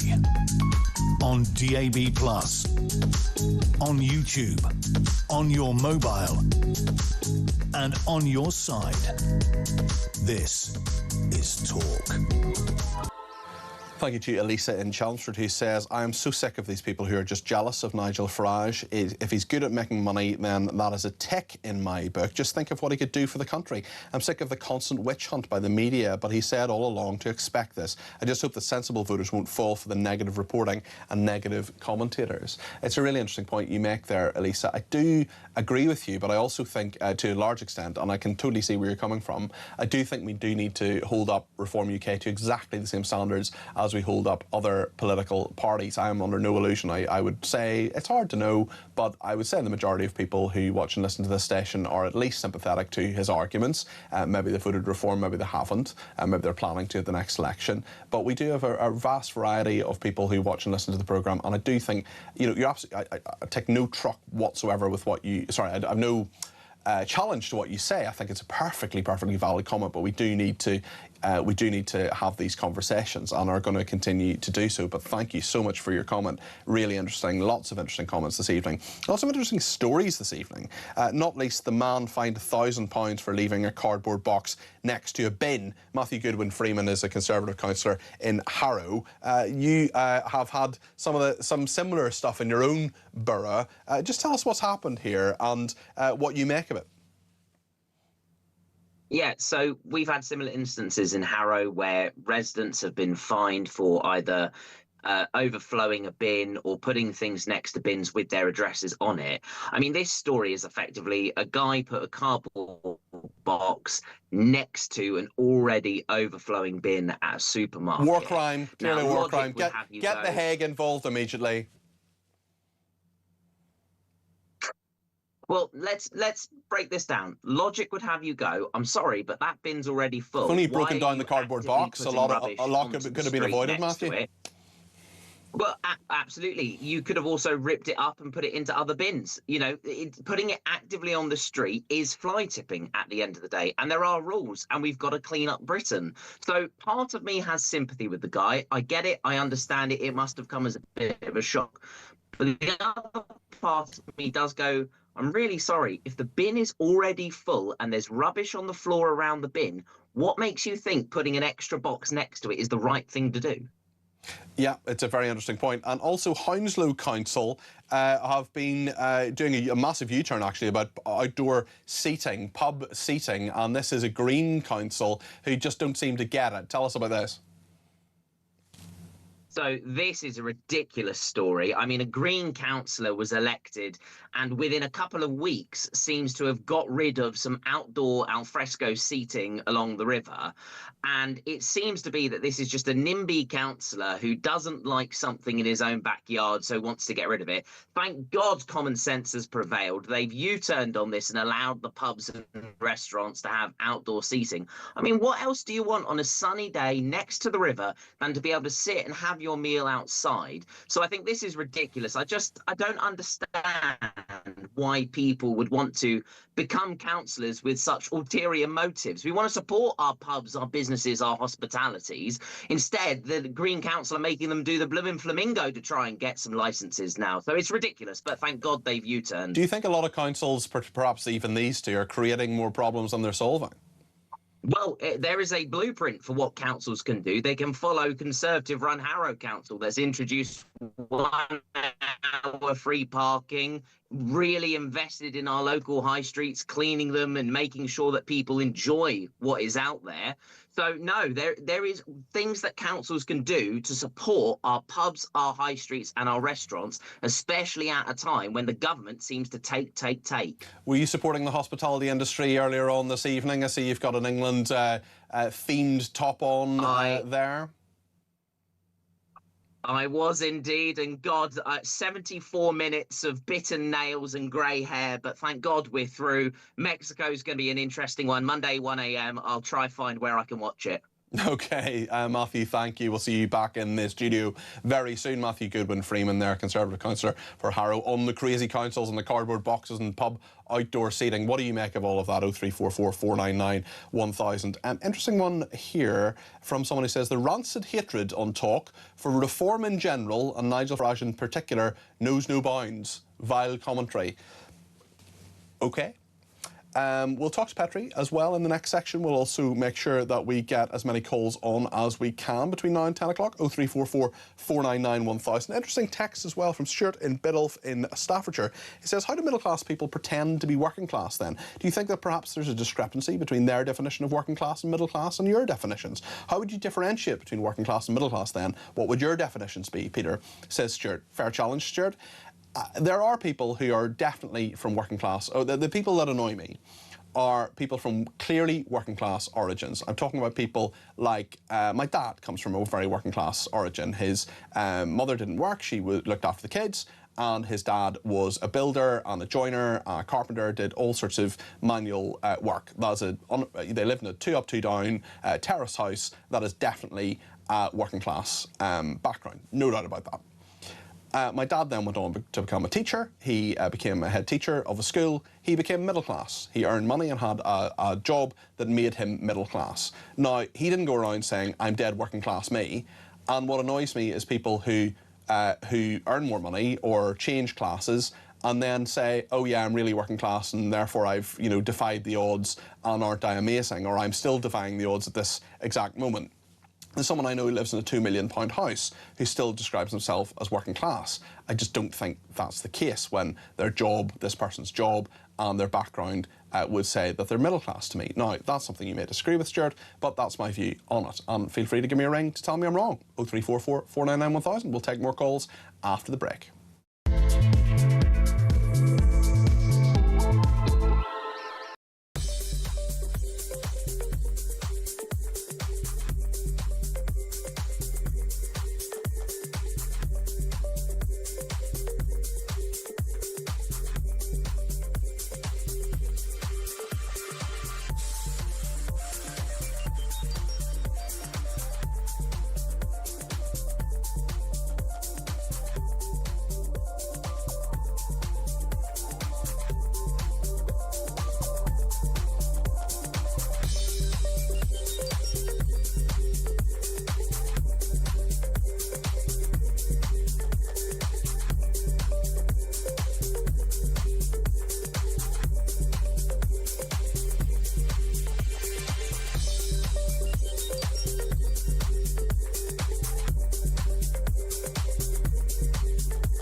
Get to the calls now, and Kevin is in Basingstoke. Morning, Kevin. Hey. Kevin, what do you think of this cycling conversation? Well, you know what I'm going to do? I'm going to disagree with me. Yeah. I mean, there's far more accidents caused by cars than bikes.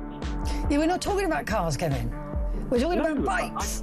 I know we're talking about bikes, but if we encourage more bikes, then there'll be less accidents. More people. More people on bikes who are not being controlled by anything.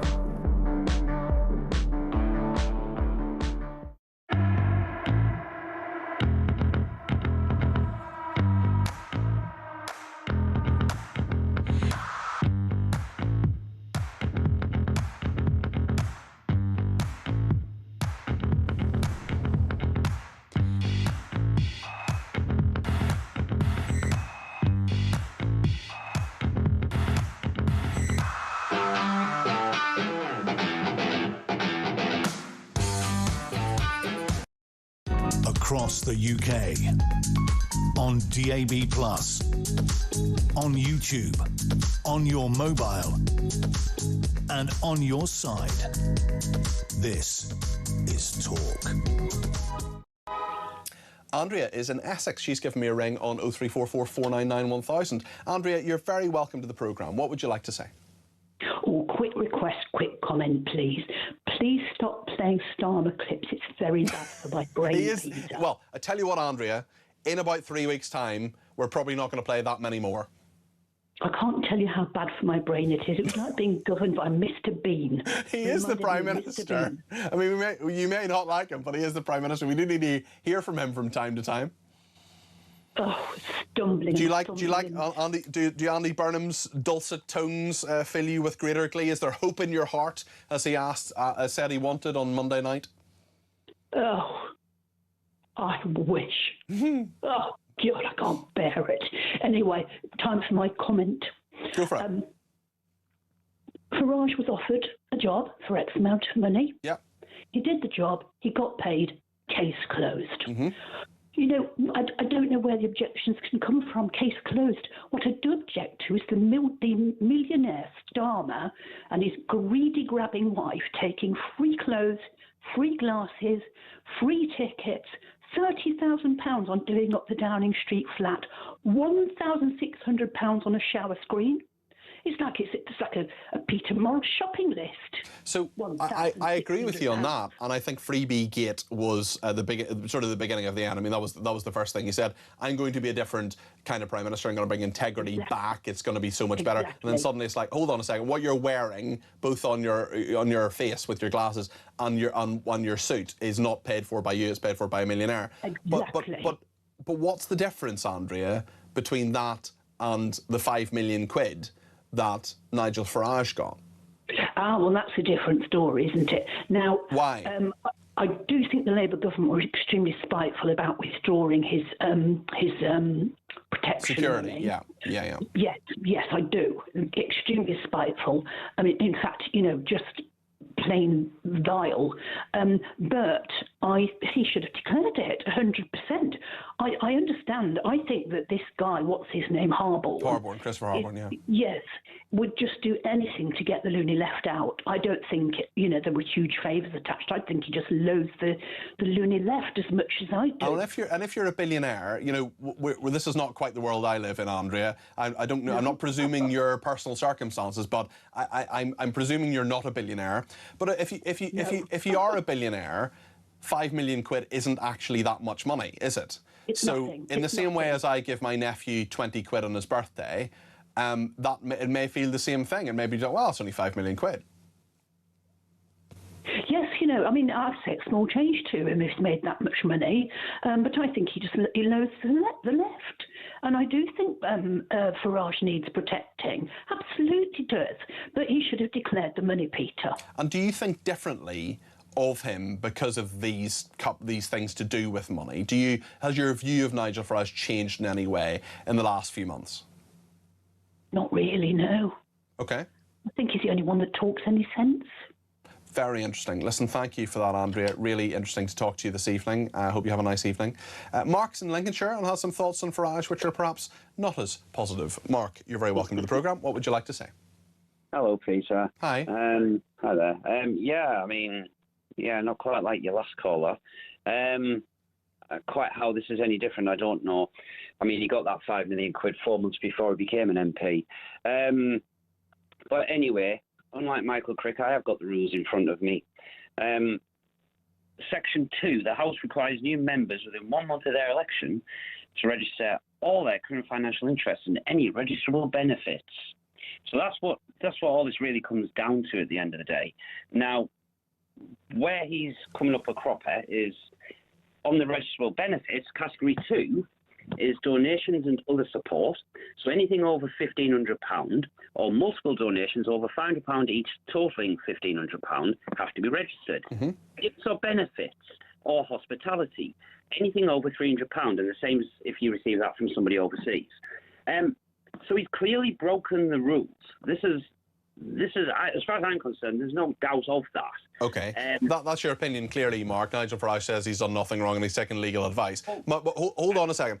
My point is, right, let's say, for the sake of argument, Michael Crick suggests you think the same thing. Let's say, for the sake of argument, the Parliamentary Standards Inquiry says, right, he has broken the rules, we're going to suspend him for 5 or 6 days. Does that add up to a hill of beans? Does that actually matter or change people's view of Nigel Farage? Because I can tell you right now, if they suspend him for more than 10 days, I don't think they're going to do that, but if they suspend him for more than 10 days and there's a petition and, like loads of things would need to happen, but, you know, if a series of complicated things happen, there could hypothetically, I don't think this is going to happen for a second, but there could hypothetically be a by-election or a challenge to him in the same way as it has happened with others as well. He would win that. He would win that really, really convincingly. And what Nigel Farage is the absolute master of doing is turning a problem into an opportunity, because he would say, this is the establishment, it doesn't like me, it doesn't like who I am, it doesn't like where I get my money from, it wants to stop me, it'll do anything it can to stop me, and he would simply say, I'll roll with a punch. It would galvanise him, would it not? Well, a slime ball like Nigel Farage would do that, wouldn't he? I mean, he will sell it. I mean, listen to the people that are calling in. Do you notice how they instantly attack Michael Crick? Because he's not saying what they want to hear on their dear leader. Well, we have a range of views, and people are, you know, you've just called Nigel Farage a slime ball. You know. I'm sorry, Peter. I listen to these people, and they literally sound like they're in a damn cult. Leader shall not be questioned. Leader must do what leader wants to do. You know, I'm not being funny, right? If you're, I'm actually really quite concerned for the next general election, because if you've got people voting for somebody who they're not prepared to question, who they're not prepared to say, hang on a minute, because at the end of the day... Isn't that the case in the Labour Party, Mark? Isn't that what's happening in Labour at the moment as well? You've just raised an interesting point. You said that he'll spin this, well, you know, I'm anti-establishment, which he bloody isn't. He's been in politics well over 20 years. That makes you actual establishment. You can't... Now, come on, Mark. You honestly think that Nigel Farage is an establishment person? Yeah, well, he took £5 million that he didn't want to tell us what it's about. Why does that make him establishment? Why does that make him an establishment person? The two don't follow for me. He's had 4 different tales for what that £5 million was about. It still doesn't make him establishment. I don't understand how Nigel Farage is an establishment politician. He is doing exactly the same kind of stuff. You know, they were talking about Lord Ali and all that stuff, all those bungs. Well, what he was giving out doesn't add up to £5 million, does it? You know, he's giving money out. He's getting money here, left, right, and everywhere. I mean, this gold bullying thing, I don't care about that. I don't actually care about what that £5 million is about. What I care about, what raises the eye, what raises my eyebrows, is the fact he didn't declare it. Okay. Because all he had to do was declare that £5 million. Okay.